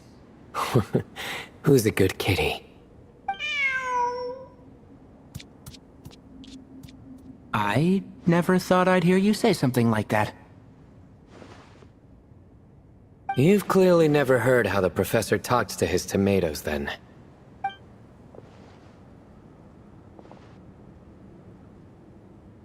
Alright, well, that's that. Now, we need to figure out how to get rid of all this dust. Behold, the great Vayu Viastra. Be honest. You've been waiting to say that for... how long now? Just activate the mechanism.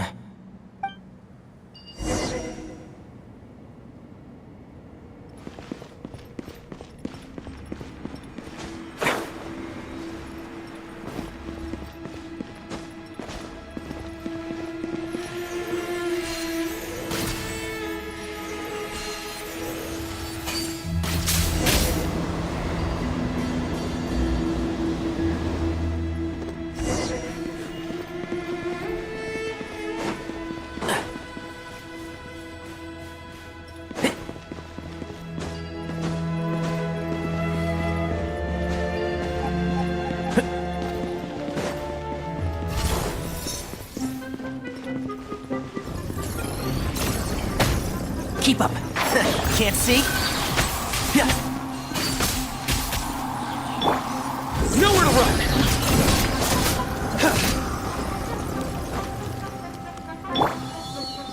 And shroud! I'll bury you!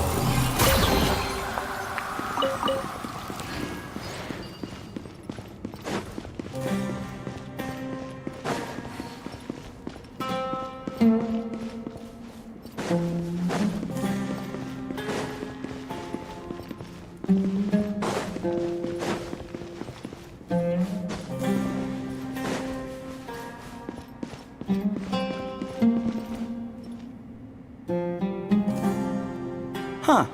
It worked. It's a picture of... 3 Hermanubises? That can't be right. The ears aren't vertical. Not true. And the looks fall short. My hat is much better looking.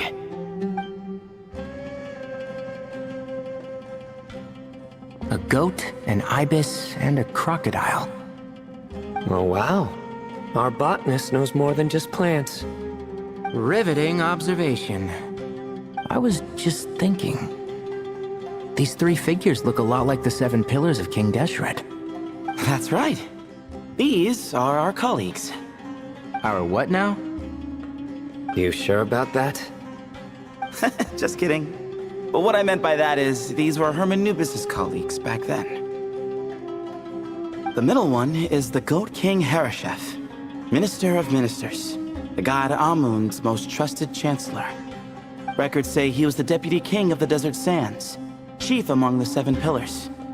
Someone even more impressive than Hermanubis? I wonder if that ever got his goat. Sorry, couldn't resist.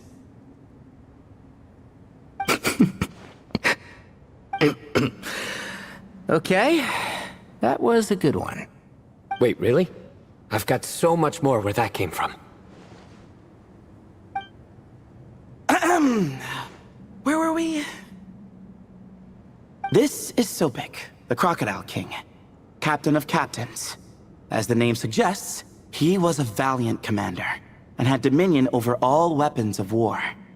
And finally, this is the Ibis King Thoth, scribe of scribes. Your memory's pretty impressive. I bet you're almost as good as me at memorizing cards. A scribe? Did he manage archives then? Like Alhaitham? Wait, that's all Alhaitham does? I never knew being an academia scribe was such a cushy job. Well, that's how his friend put it, anyway. But it does seem like he has a lot of free time. Well, I don't know much about the academia, but I'm sure the Ibis King had more responsibilities than that. The temple's records say he represented the wisest aspects of King Deshret, inventing the desert script and arcane arts at his king's command. He must have been quite the impressive man then. Or creature, depending on how you look at it. Still, why are these three the only ones represented here? What about the other pillars of King Deshret? Maybe because the three of them were extra close? Huh. Kinda like us. Oh yeah! Maybe we should have someone inscribe us on a commemorative stone slab too. Or we could just take a picture. It would serve the same purpose. Anyway, no more distractions. Huh. Doesn't it look like there's writing carved into the corner? Huh. There is. And it's in the ancient desert script too. Looks like the Ibis King left you some homework. Give me a sec. I'll try and translate it. The ministers are unvirtuous. The scribes unwise. The captains unworthy. My end is not humanity's end. Hereby bestow upon you all a far side of eternity. Wait, so they went to Aru? It doesn't sound like it was their idea. The far side of eternity is said to be the final land of dreams for all desert dwellers. But if such a place did exist, wouldn't it also be an inescapable prison? Yes, and based on the writing here, it's clear King Deshret wasn't pleased with these three. This gift he bestowed upon them seems more like a punishment. Such is the power of a king, I suppose. Which means the goat's the one who got in the end. Huh. Yep, not as good the second time. What? Impossible. Well, looks like that's all we can learn here. Should we keep going? Yes, no time to waste.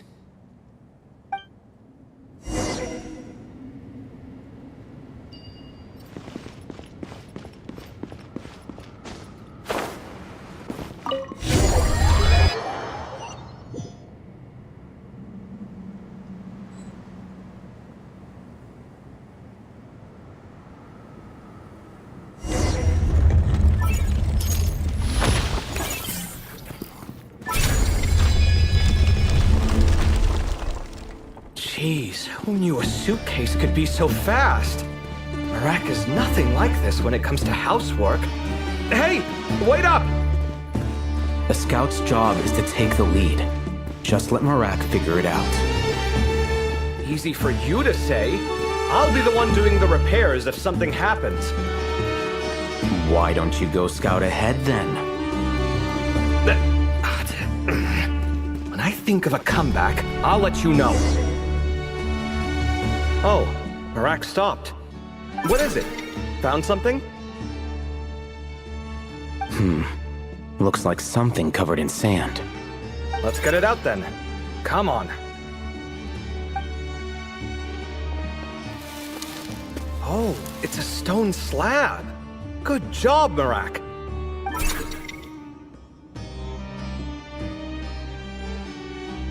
Let's take a look. Huh. Looks like this part of the picture goes over there?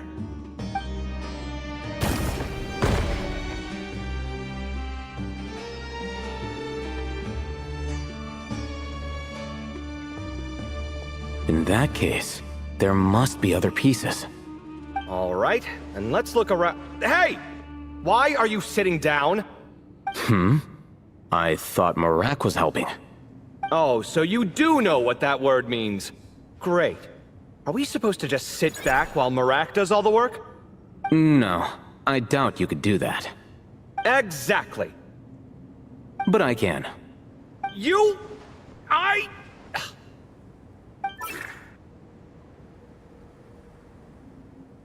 See? It's all coming back to me. How insufferable it is to work with this no-good, do-nothing... We could be more efficient, I agree. I'll work on this piece. You take care of the rest.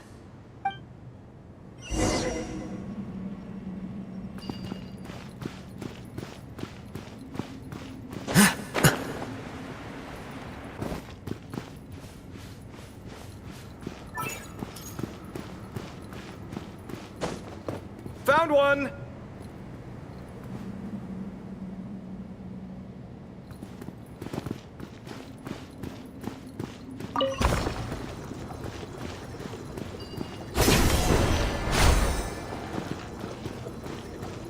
Good teamwork! Looks like we found them all. The pieces fit together like a glove. But we can't see what's on them. Turn around. Huh? Look. Oh, I've seen this before. It can create strong winds. Just what we need to clean off the slab. Come on, let's... Hey! Don't worry about me. If I sit here, I won't be in the way. Oh, you don't want to be in the way? Then sit right in front, so the device can blow you straight back to Sumeru City.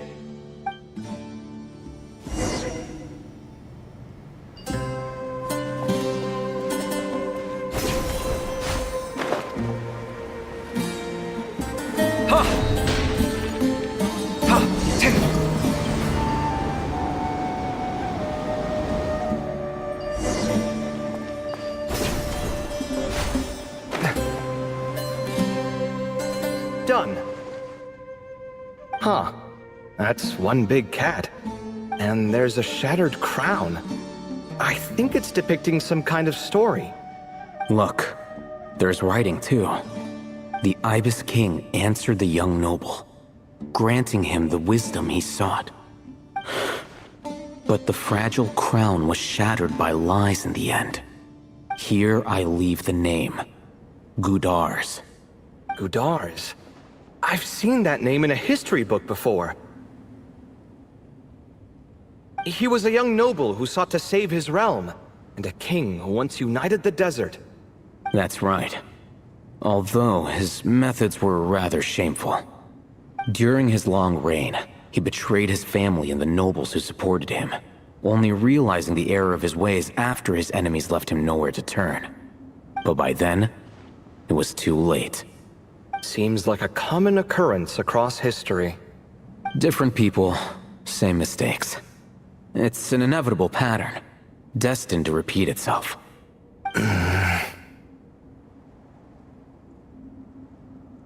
The writing mentions the Ibis King, but a cat is depicted here. Does that mean... So far, what's depicted on the slab seems true to history. In which case, this cat is either a proxy for the Ibis King or a manifestation of said king himself. Exaggeration is a common method ancient records use to highlight a being of higher status. And as we know, Layla and Jur both heard the sound of a cat while escaping the ruin.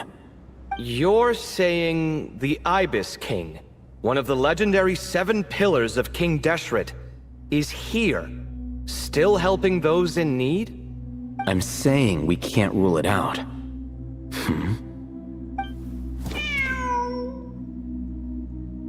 Wait, there it is! The cat!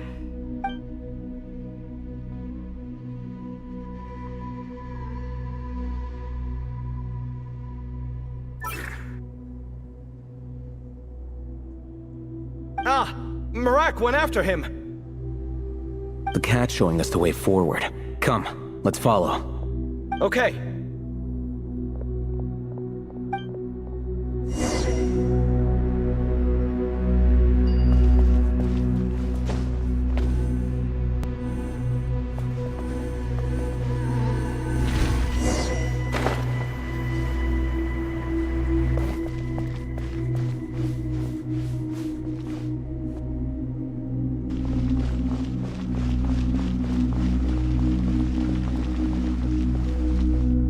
Huh.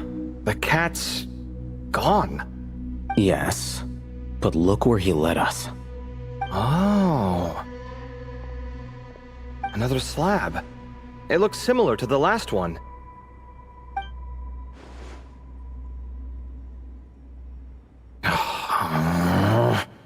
Oh, by all means, take your sweet time. Wouldn't want you to overexert yourself.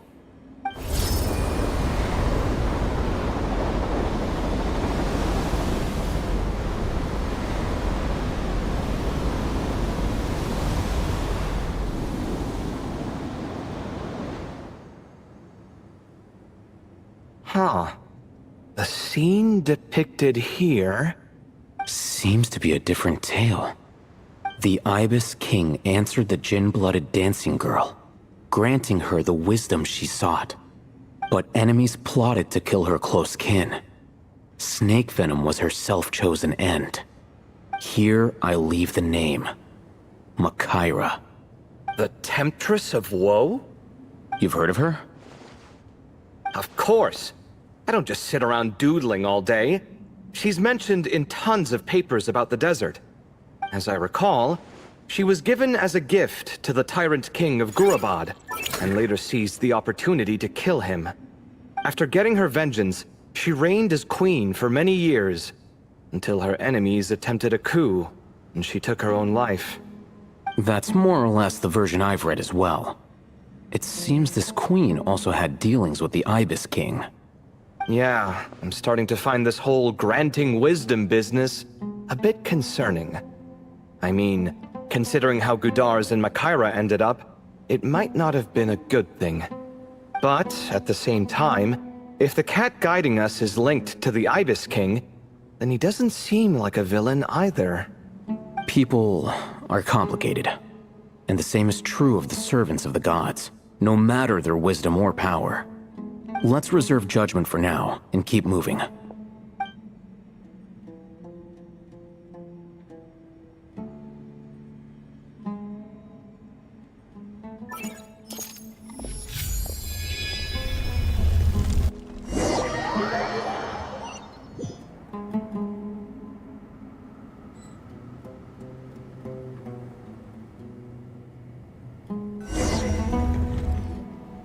Oh, Paimon meant to ask earlier. Have your memories come back, Layla? No, sorry.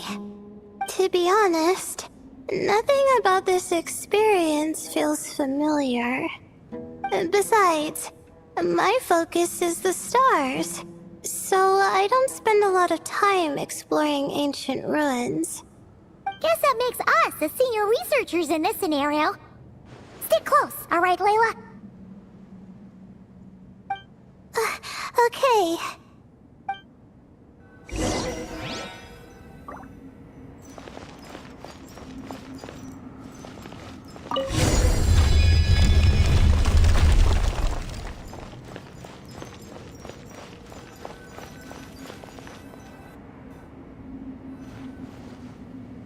Wow. What a tall ceiling. Yeah. For such a big place, it's so empty. Like no one ever lived here. Sure must have been boring to live in ancient times, staring at ceilings all day. Now that you mention it, I've heard some people used to draw star maps on their vaulted ceilings. Some might even make them transparent to better observe the movement of the stars. It sounds so nice. Stargazing from the comfort of your own home. Wait a second. I think I see something up there. Huh? How is Paimon supposed to do that? Oh, right. Flying. Duh. Alright. Sit tight, everyone. Adventurer Paimon will be right back.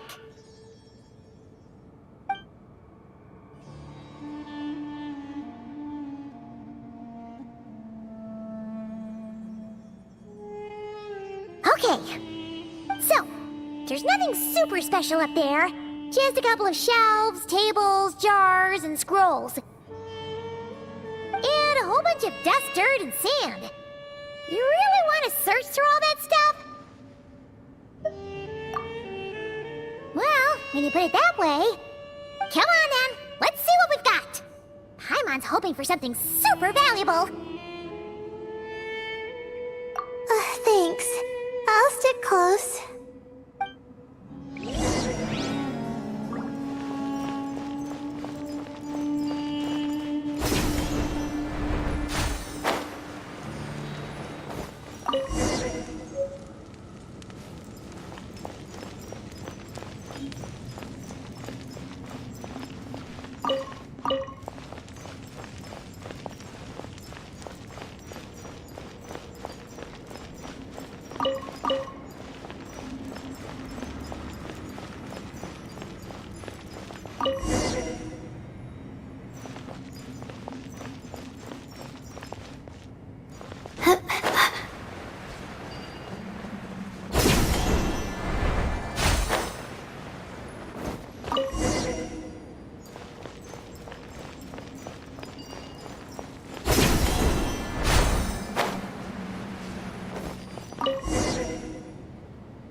that's everything.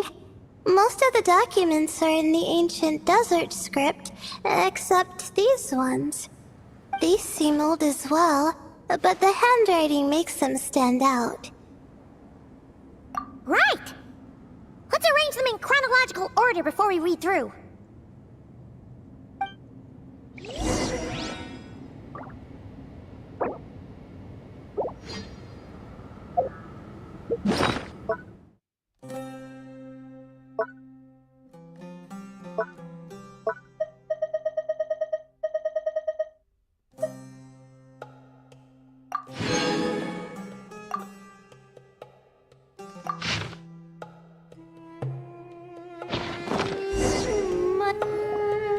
Okay, now let's take a look.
Maybe this person fell in by accident, like Mr. Jur and me. Yeah, maybe. But they don't sound super worried about their situation. So, either this person's an ace adventurer, like the Traveler, or some kind of super optimist. An optimist, huh? Oh, I wish I could be that sort of person. That's right! You're detailed and passionate. Great qualities for an adventuring buddy. This optimist seems super obsessed with exploring every corner of this place. That could have gotten them in big trouble for all we know. Well, I appreciate the compliment. It's almost magical how words like that can make you feel like you can do anything. I only wish that magic could last a little longer. Until I figure out my new study topic, at least.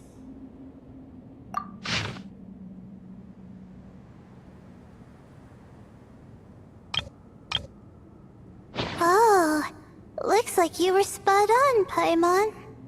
See? Told ya! That's what happens when you don't think things through.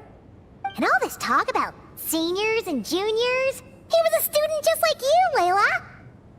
Whew, he sure talks a big talk for a student, though.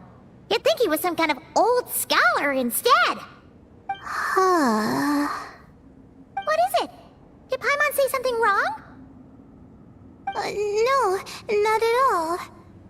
I was just thinking, and this might sound rude, but the way this person speaks is just so... you noticed too. I mean, it's good that he helped treat his companion's wound, but it didn't seem like it was out of kindness. More like he was looking out for his own self-interest, or thought he could get something out of it. I don't know. Maybe I'm reading too much into it. Yeah. If you're both in this dangerous situation together, wouldn't you mention them at least once? If it were Paimon, she would write down the name of every single person she was with. No one would be able to get away. Actually, I find Paimon's approach quite sensible. It makes sense from a safety perspective, too. That way, if anyone came to the rescue, the notes would be able to tell them everything they needed to know. Whoa! That's genius-level thinking! Well, I learned that from Madame Farzan, actually. I'm not speaking from personal experience or anything. Oh, no! I'm just a student. It's fine! You taught us something, so you're our teacher. Simple as that. Anyway, from the looks of things, the student who left these notes behind was pretty weird. Let's keep reading. Whoa! Hang on! That's a lot of information. Paimon needs a moment to take this in. The Ibis King. So... did this person actually meet the Ibis King here? Sorry. Who? Jeez, not again! Stop teasing her, Traveler! You know she was asking about Nefer.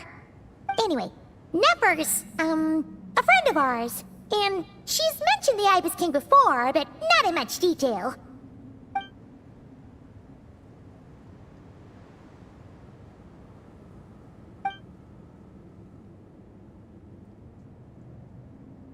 Oh, I see.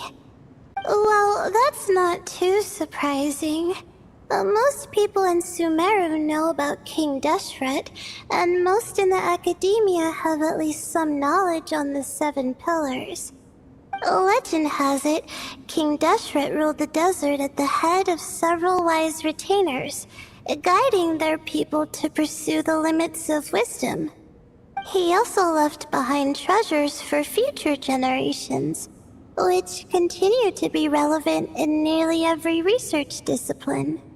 Now, this message indicates this student and his senior were rescued by the Ibis King. But to think it's possible to meet him in a place like this... We don't know when these notes were written, but didn't the 7 pillars disappear a long time ago? Yeah, the notes made it sound like his powers were restricted. Also, the mention of this form? What is that supposed to mean? I'm not sure. Let's keep reading. Oh, this is the last page. There's even a signature at the end. Well, sounds like they made it out. Guess it was a happy ending after all. Wait, but it says, the Ibis King cannot be trusted. Huh. Our friend said something similar. that the Ibis King was a liar.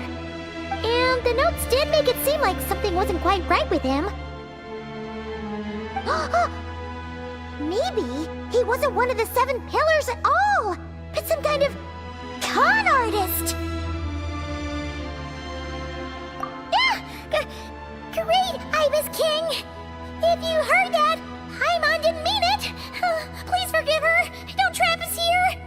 I think Paimon raises a good point. Let's keep our guard up just in case. Alright, I think that's all the clues around here. How about we... Oh! It's Marak! That means Kaveh and the others should be around here, right? Hello? Anyone up there? Can you hear us? Yeah, we can! You know, sound travels just fine in an empty chamber like this. You don't have to shout. Of course, if you're shouting to express your excitement at being reunited, by all means, pretend I never said anything. Yelling like this is kinda exhausting. Come on, let's head back down.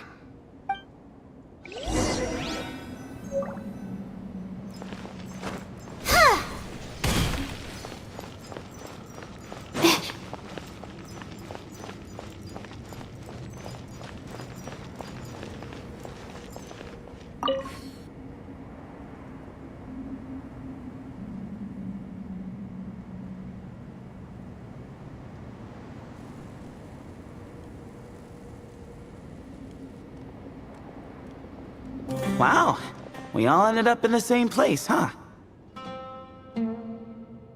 Yeah, what a coincidence. Indeed. Or as I like to call it, the chai factor.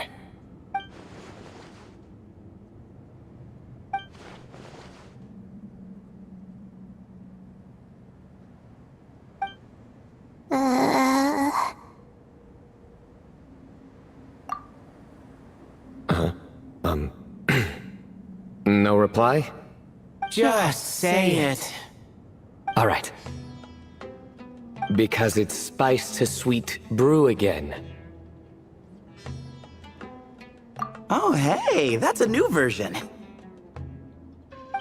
Wait, what? You've never heard that one? What are you looking for? A place to sit and read my book.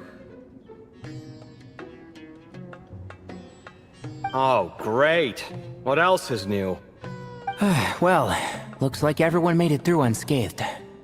Let's take this chance to get some water, rest a bit, and discuss what we learned. Sound good? Yeah, let's debrief.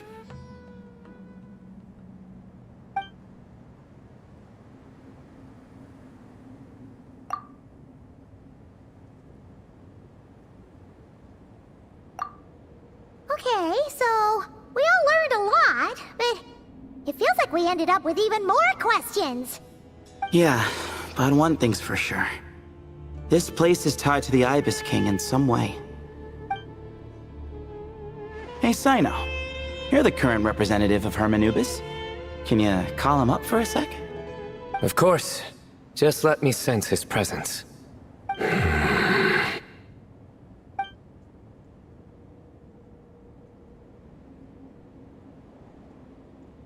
Just kidding. I can't sense him at all.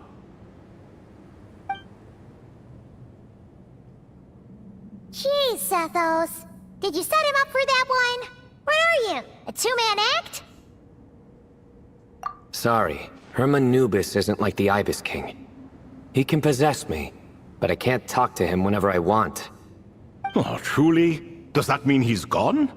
I would have liked to reminisce about old times with him. Ah, the cat! It speaks! Of course it speaks. In fact, it is not an it at all. You do me a great offense. My apologies. Esteemed cats, sir?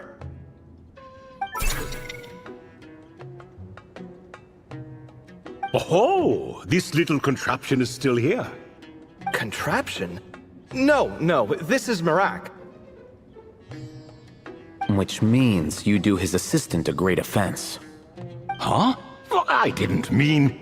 Well, I apologize. I wasn't referring to this Marak, but rather the thing that operates it. King Deshret was quite partial to it. I have forgotten what it was called. It must have had an official name, albeit in the old tongue.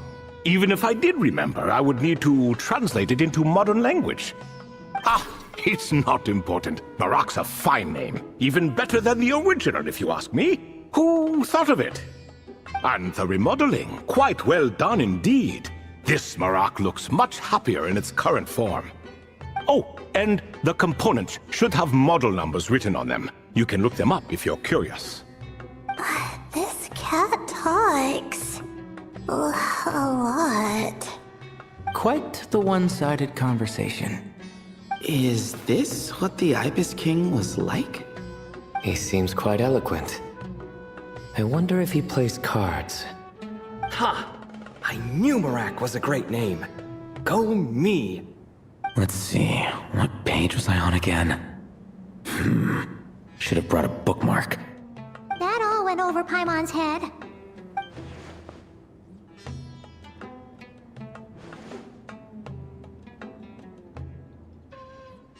Hello indeed. For you to know my name. Yes, I was not mistaken. You are special among your companions. But you are all guests. It is only proper to invite you in. Come then, this way.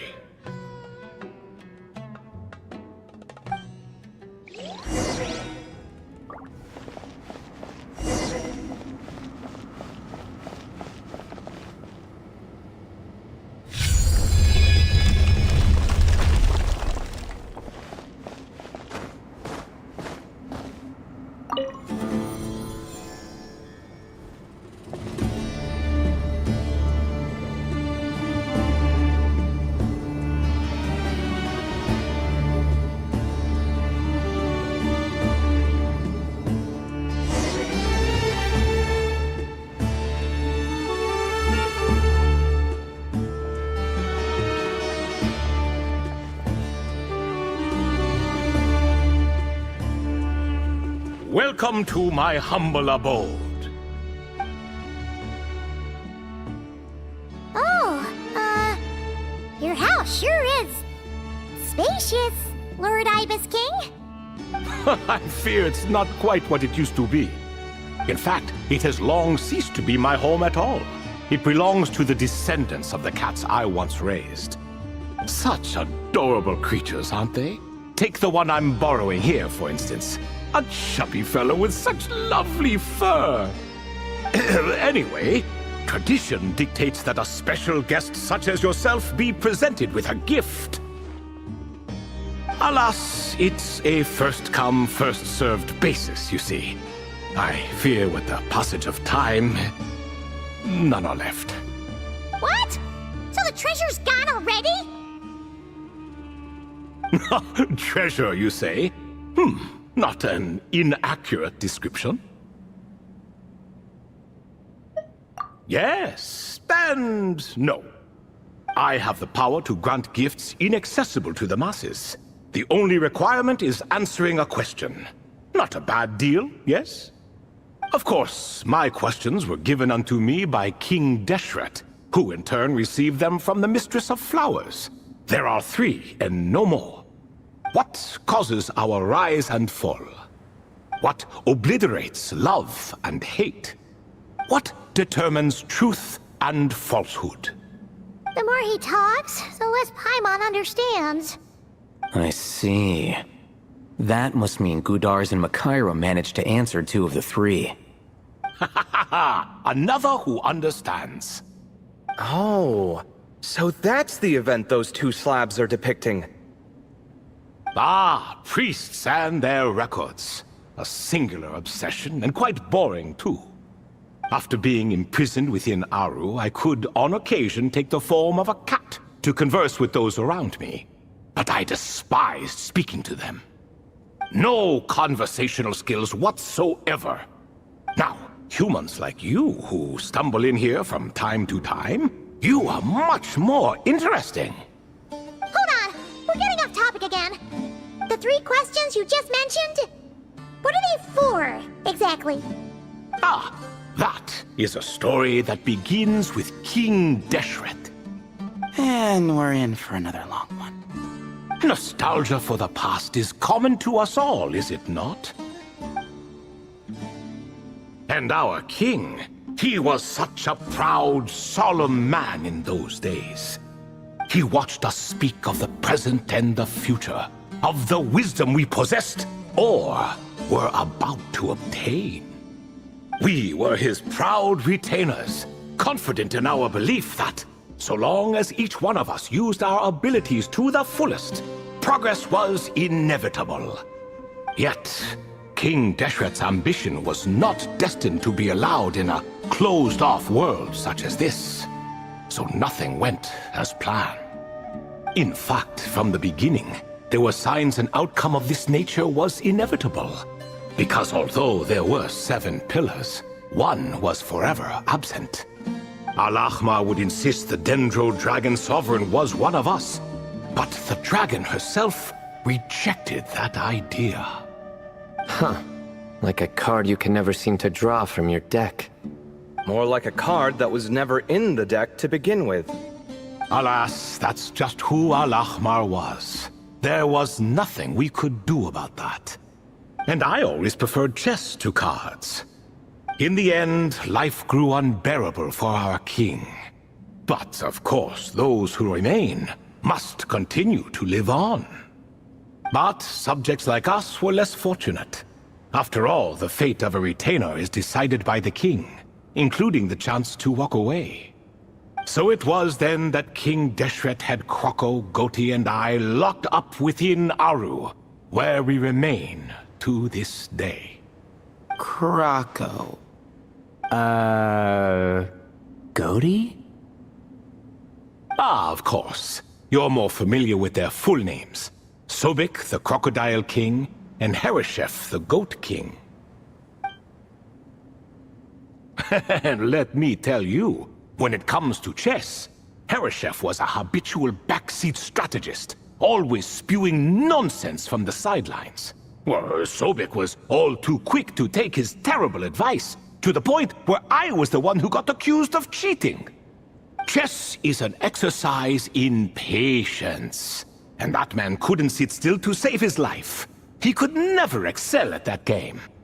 In fact, neither of them were good at chess. Even so, we played together often, and since I was always the winner, we got along quite well. What are you laughing at? Were we not good friends? No one's laughing. Paimon would never. No, not you. It's Goti. He's laughing for no reason again. Can you not hear him? Ah, right. Of course you can't. The two of them are inside Aru, as am I, so only I can hear them. What is even going on here? Has he, started to lose it after being trapped for so long? That does happen to prisoners serving life sentences. Speaking of which, how's Azar doing these days? I doubt he's doing much of anything. Just what I wanted to hear. What is the meaning of this? You doubt my words? I have half a mind to not talk at all. Oh, no. They're not questioning you, Lord Ibis King, just discussing other things. Please, continue. In that case, where were we? Getting to the part about the 3 questions. Hopefully. Ah yes, we're almost there. Before I entered Aru, King Deshret said I could be released from my eternal seal if I chose humans who could provide the correct answers to those 3 questions. The first person who caught my eye was Gudar's. I asked him, what causes our rise and fall? He answered, conspiracy and betrayal, for it renders the righteous and wise unable to succeed, and thus nations fall.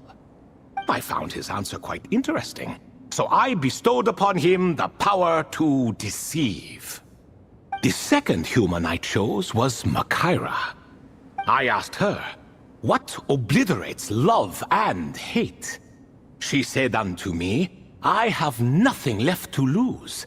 Vengeance alone can quench both love and hate. I found this to be another fascinating response. So I granted her the power to be loved.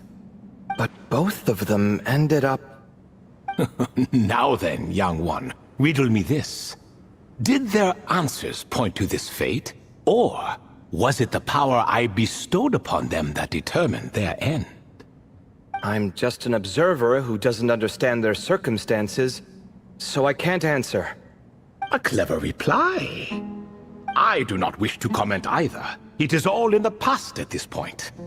My only wish was for their answers to be acknowledged by King Deshret's rules, and bring me one step closer to freedom. As for the final person, her fate remains to be seen, so I will not reveal her name.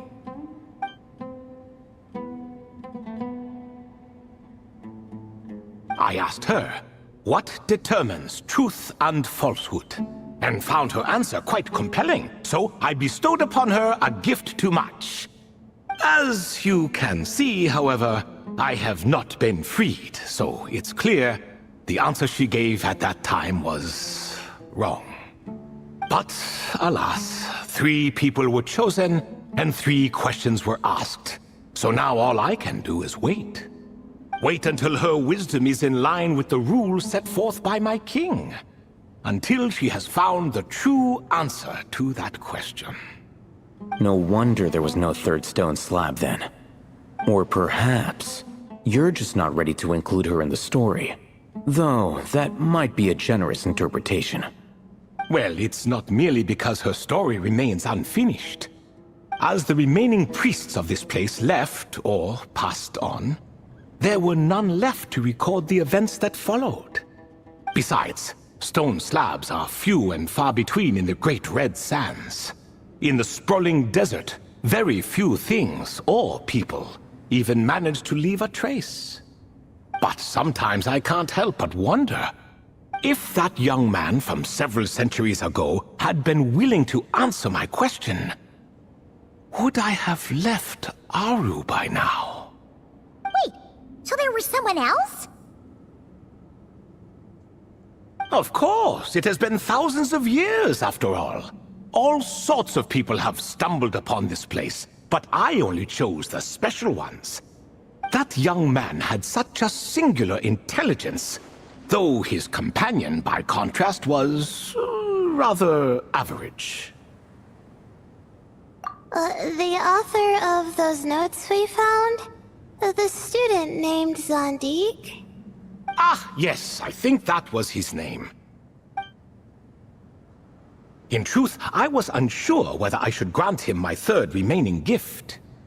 He was, of course, exceedingly clever, but he was also mistrustful and narcissistic in equal measure, and there did not seem to be a line he was unwilling to cross. Too much power could be dangerous in the hands of someone like him, so I found myself rather relieved when he declined my gift. Oh, he turned you down? Did he give a reason? Yes. He said he didn't need it.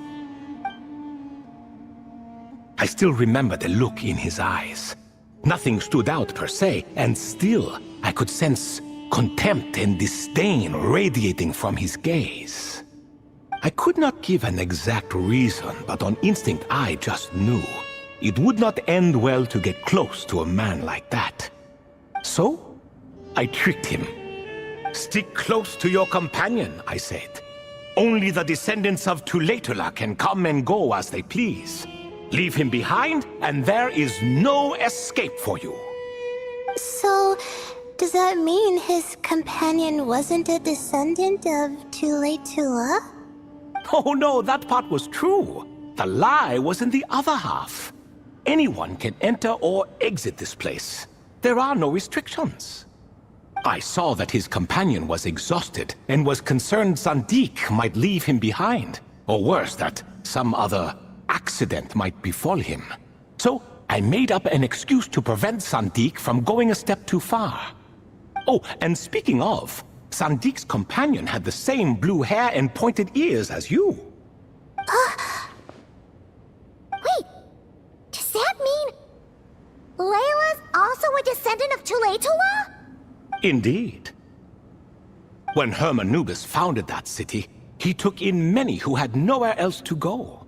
Today, their progeny are scattered to the four winds, and indeed are far more numerous than I could have imagined.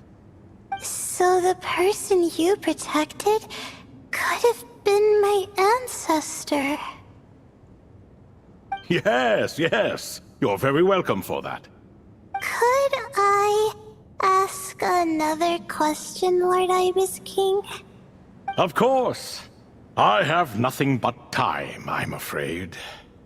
Did you also save me and a man named Jur? I did. You two were quite unlucky bumping into a device King Deshret once used to measure human brain power. That contact caused more knowledge than you could handle to flood into your minds. So I replaced that knowledge with simpler, repetitive information. Of course, the side effect being the same thought repeating over and over again in your mind, but that should resolve itself in time. How many moons are there in the sky? Yes, that was the phrase I used in your head. I forgot the other one, though. I believe it had something to do with food. Both were spur-of-the-moment decisions, so no need to dwell on the meaning too much. Oh, I see. Thank you, Lord Ibis King. As I said, young one, you are most welcome. If you're inclined to return the favor, perhaps you could turn off that device so no one else can trigger it? There's only so much a cat's paw can do, so I'm afraid this is something I must leave to you. Or Marak, I suppose. Oh, splendid! Another one bites the dust. Such is the fate of things here. Day by day, little by little, the remnants of ages past fade into obscurity. For that reason, the gifts of bygone eras, be they tied to your blood or technological in nature, are not to be revered. They are tools, nothing more. Disrespectful? I simply make the most of what I have. Besides, our king has been gone all these years. What good does it do to revere him now?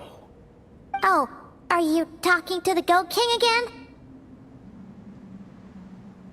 No, Croco this time.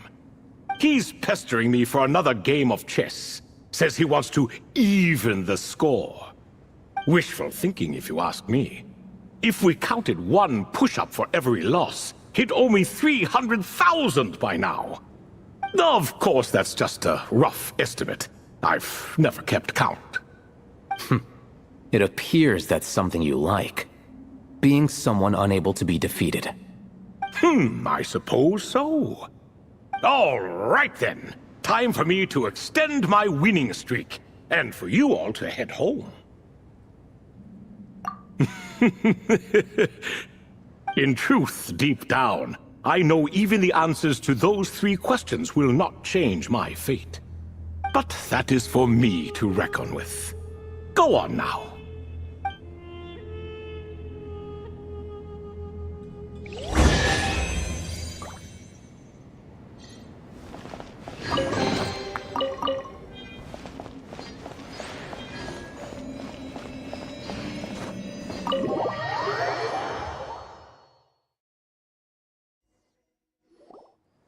Excuse me.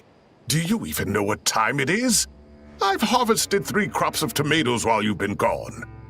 You're exaggerating, Professor. I'm making a point. There's a difference. Sincerest apologies for keeping you waiting, Professor Cyrus. See, that's what I call manners. Now, are any of you hurt? Nope. It went way smoother than we expected, actually. I presume the investigation is complete then. Come, tell me all about it. Oh my, did you luck out? If you've read the work from the Vahumana Darshan, you would know that the Ibis King has, well, let's call it a mixed record. Perhaps he softened up a bit in his old age, and that's why he chose to help you. Or perhaps he just didn't have a good enough reason not to help us. See? Marak agrees. How do you even know that's what Marak meant? That could have just been a happy noise. In any case, there's a lot to be happy about. We figured out what happened to Layla and Jur, and there were some unexpected takeaways too. Yeah, I never expected to learn about my ancestry. I've always thought of myself as just an ordinary student. I never would have even considered something like that could be true. Come to think of it, our ancestors might even have been friends at some point. Huh? You're right. Maybe I should take a trip back home to see if I can find any records about that. Oh, I was just throwing that out there. I wouldn't want you to go to the trouble. It's fine. My advisor gave me a break, and I still have a few days left, so... Oh, wait. My study topic. I haven't made any progress at all. No. I need to focus on that instead. Right. Couldn't you help her, Professor? Huh? No, I could never. Me, you say? I'm from the Spatamar Darshan, and I don't think that Nephis or Zahahadi researched the stars. All I have to offer are my homegrown tomatoes. Although I suppose it's not impossible. I can ask a few old friends to recommend some interesting topics. You really don't have to. It sounds like a lot of work. Hardly. A few passing questions while we water the plants? It's no trouble at all.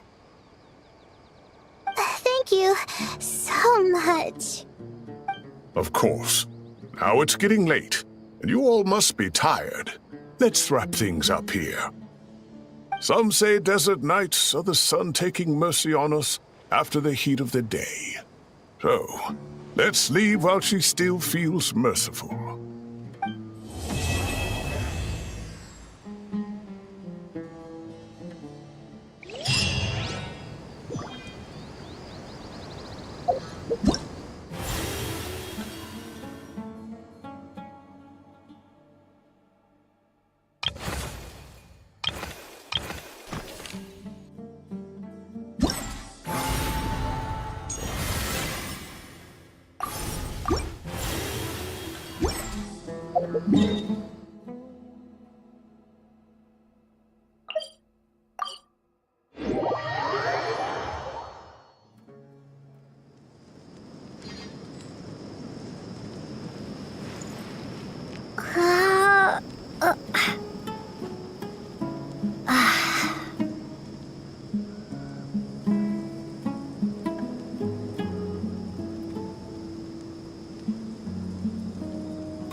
Let's get it on!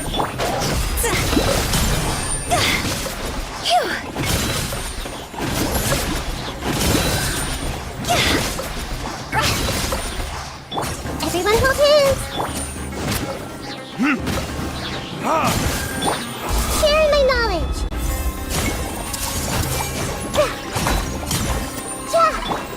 Look alive!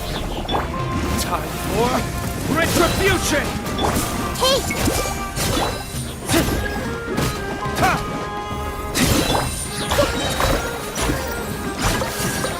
I see everything! See?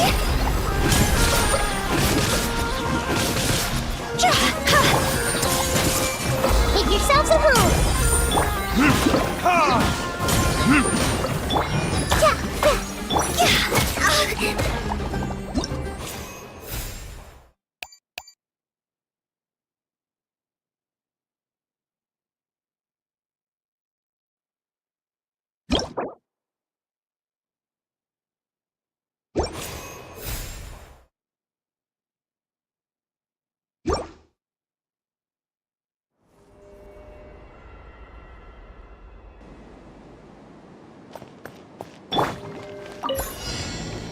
Strike a pop! Illusion shattered!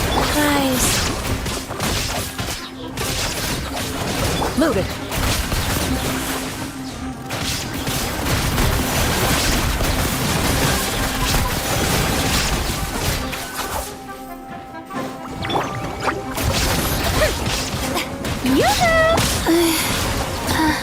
Life goes on. Shine down! Ready. Enough!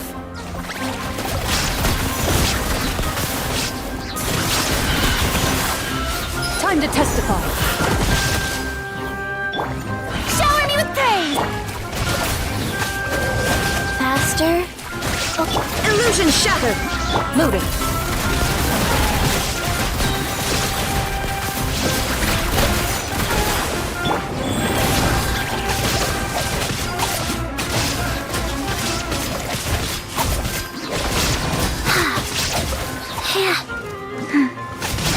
Wheel of life. Stop that! Strike a pop! There is no escape!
Shine down! Stabilize! A proper send-off from Mistina with love. Watch out!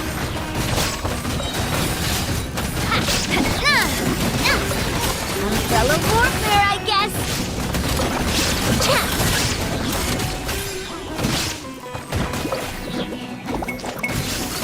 Watch out! There is no escape!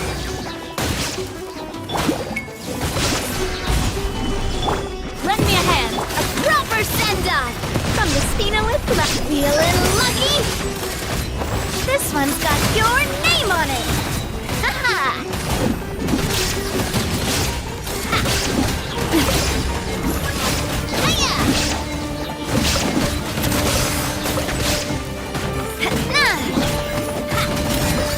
Hey there!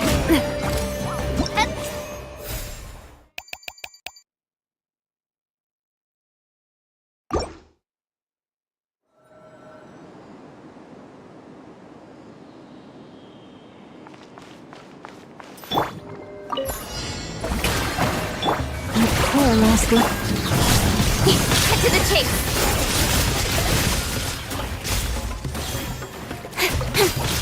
Speed of light! Go!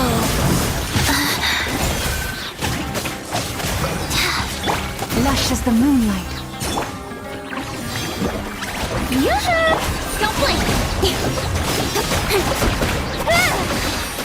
With sword comes shadow. Leave this place. Guys. Incoming. Life goes on. Branch into song. Don't blink! Hey! Nowhere to hide. Strike a pose! Rise.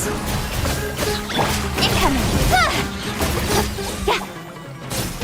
With sword comes shadow.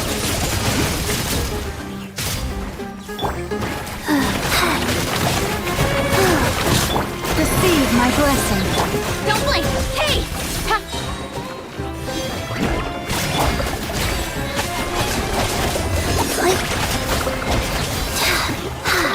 Incoming!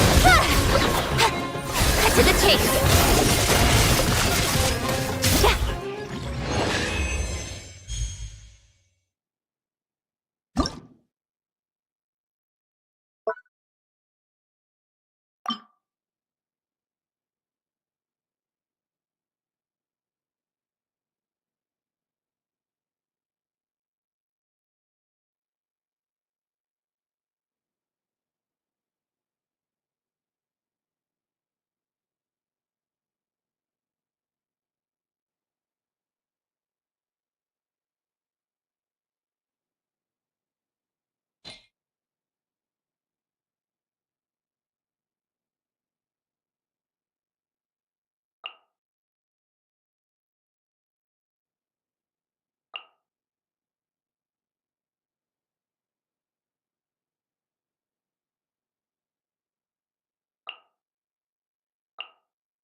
Burn it down! East Laline, East Papa, carving waves! Surf's up!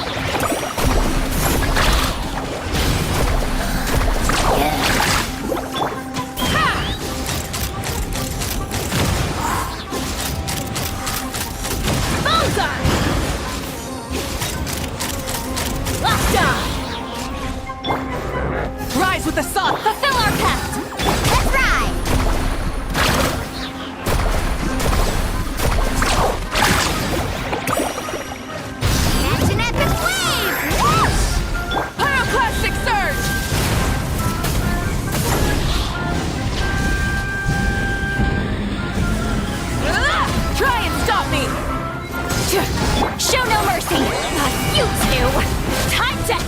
them down. Let's run!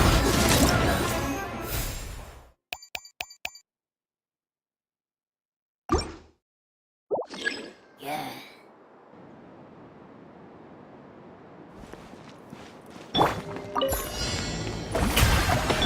All hail! No touching! Mind the deluge. Wheel of life.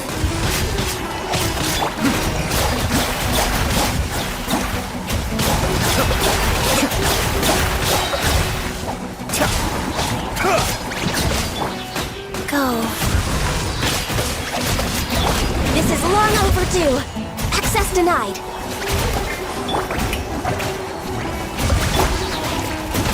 Rise. Kamisato Suiyu Cascade.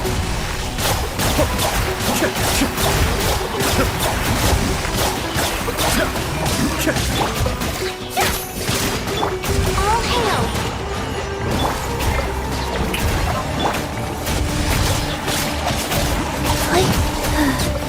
Orders given. Orders received. Adept back.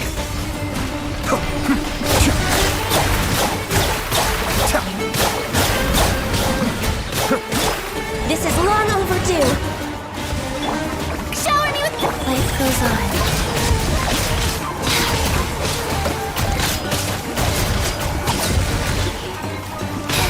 Wheel of life.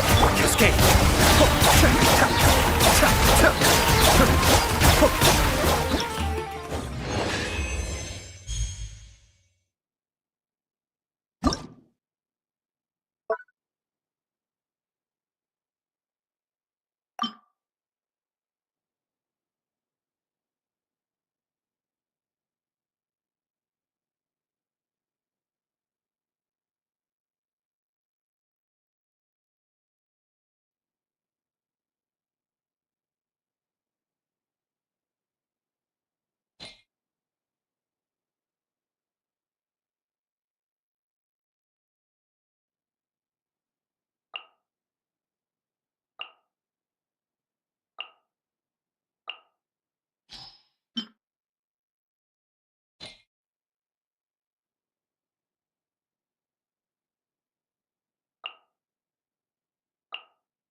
Strike a pose! Rise.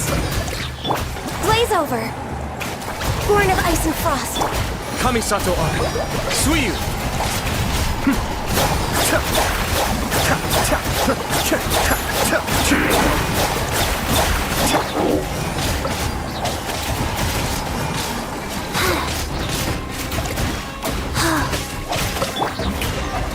Be still. Access denied!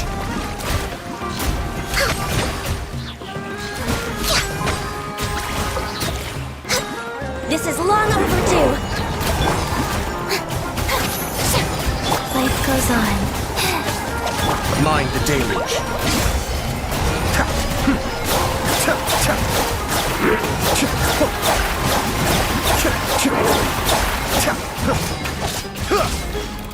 No touching!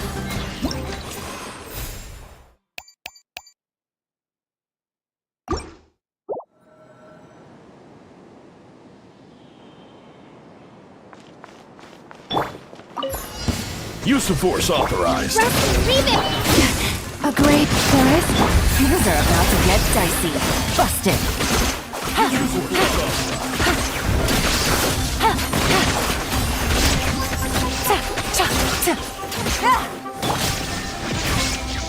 Lush as the moon. With one heart, we pray. Hold the line! Quietly now. Game's up. Fun's over. Illusion shattered! Torn to oblivion!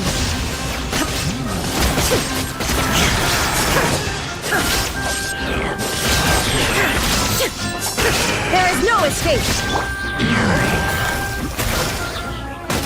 Things are about to get dicey.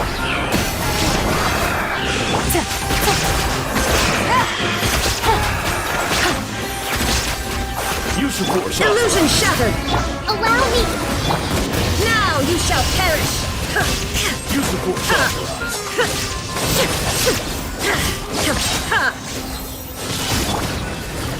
Gotcha. Receive my blessing. For the everlasting forest. Inazuma shines eternal!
There is no escape!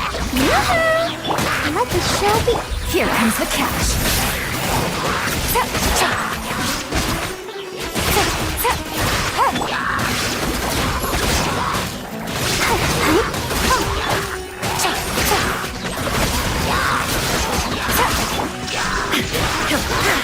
Shower me with praise!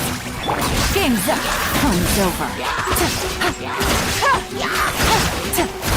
Quietly now. Let's dance. Illusion shattered!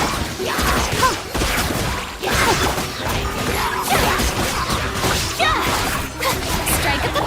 Torn to oblivion!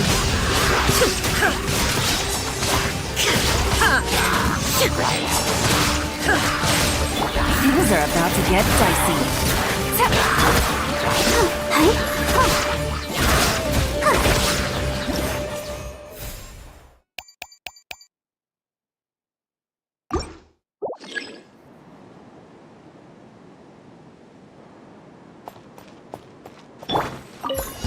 Your coming was foretold! Light it up! Bloom as the flowers in Gurabad!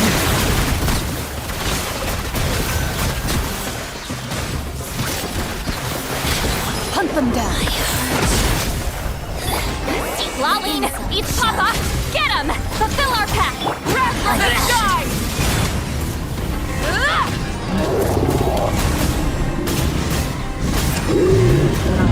Incinerate! Your coming was Into the foretold! shadows. Care for a dance?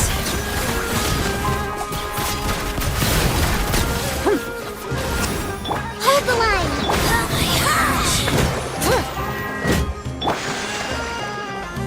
Where are you? Get to work!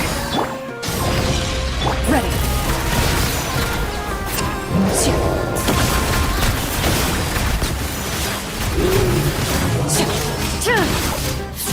Light up the blazing foretold. Care for a dance? Show no mercy! Suffer the wrath of Eatfleet! Get to work! Move it.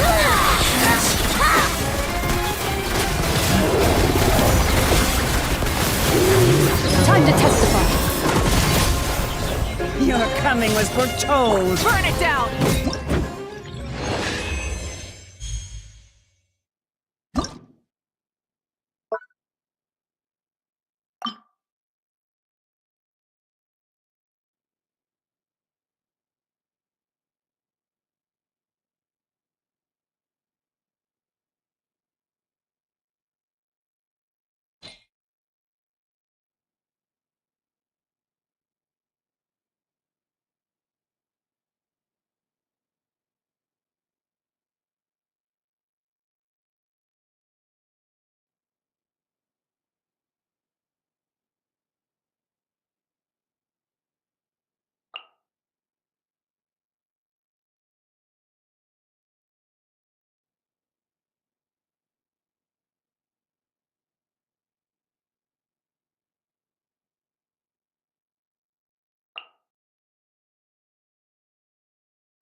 Let's get it! Wheel of life. Allow me! Come on out!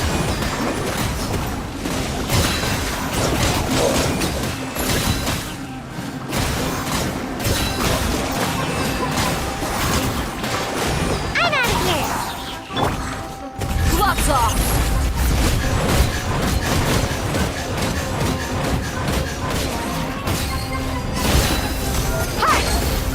Rest and rebuild!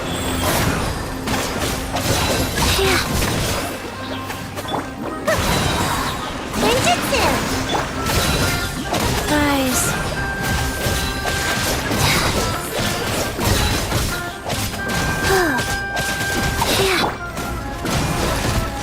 Allow me!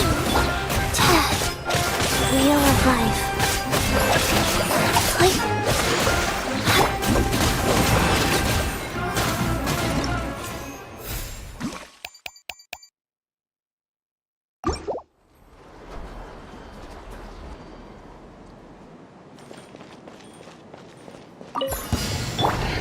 Show no mercy!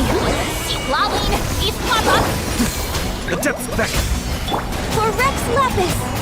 Born of ice and frost! Here comes the catch!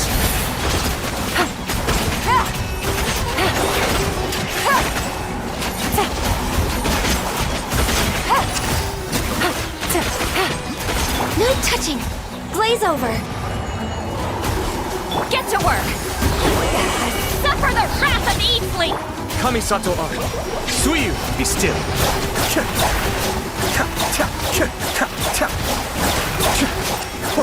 Game's up. Run's over. Busted. For Rex Lapis! Born of ice and frost! Cascade.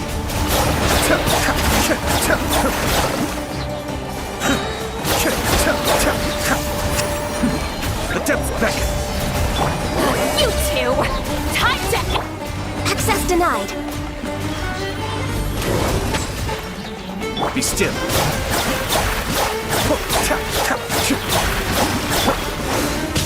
No touching! All hail! Quietly now. Here comes the catch.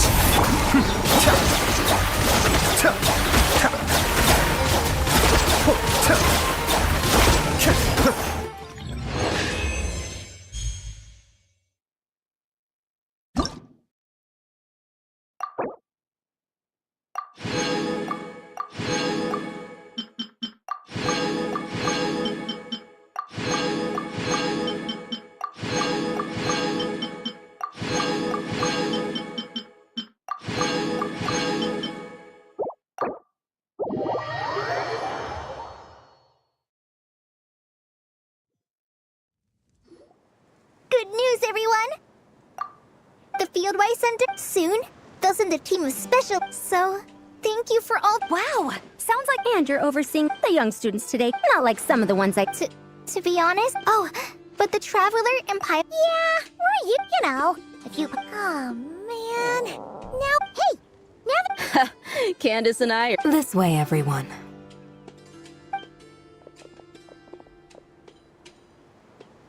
Woohoo!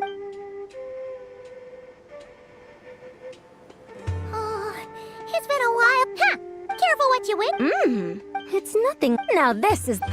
That, if all the By the way, Oh, for sure. I hear that they're. I'd love to see it. Oh, and I bet I could climb up and then. In that case, the wind's strong up. Oh. As for the desert, I'll just observe from. Besides, You'll need to bring moisturizing. Honestly, though, and thanks to you, feel free to drop. don't mind. I had some dandelion, and that was the imported stuff. I'm looking forward. Come on, and don't worry. Well, I've heard the nights. I wonder if there are. I'm not sure, but what kind of books? Either way, just Lisa. Ah, this is friends of ours meeting. Yeah. Huh.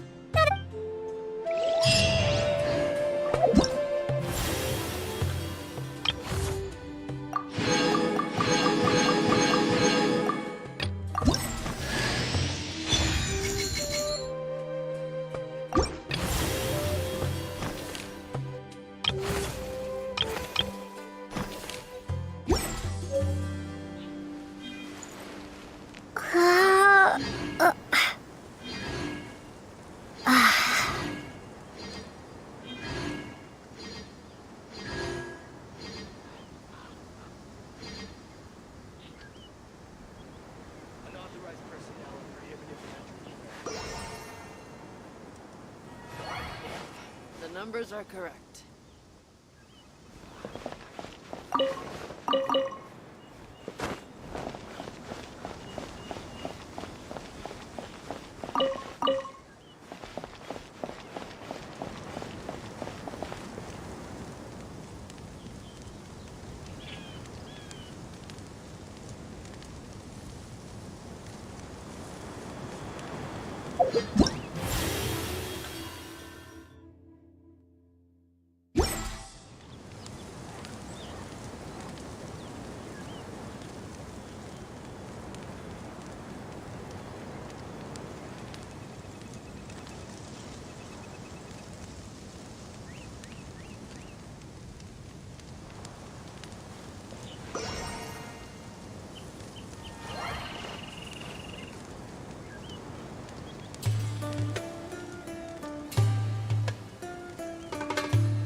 Everyone can hear your voice.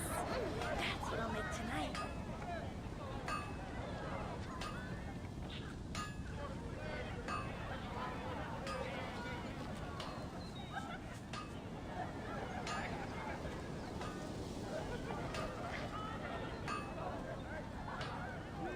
Perhaps you should have read the cathedral if you're a strange wanderer in your wolf.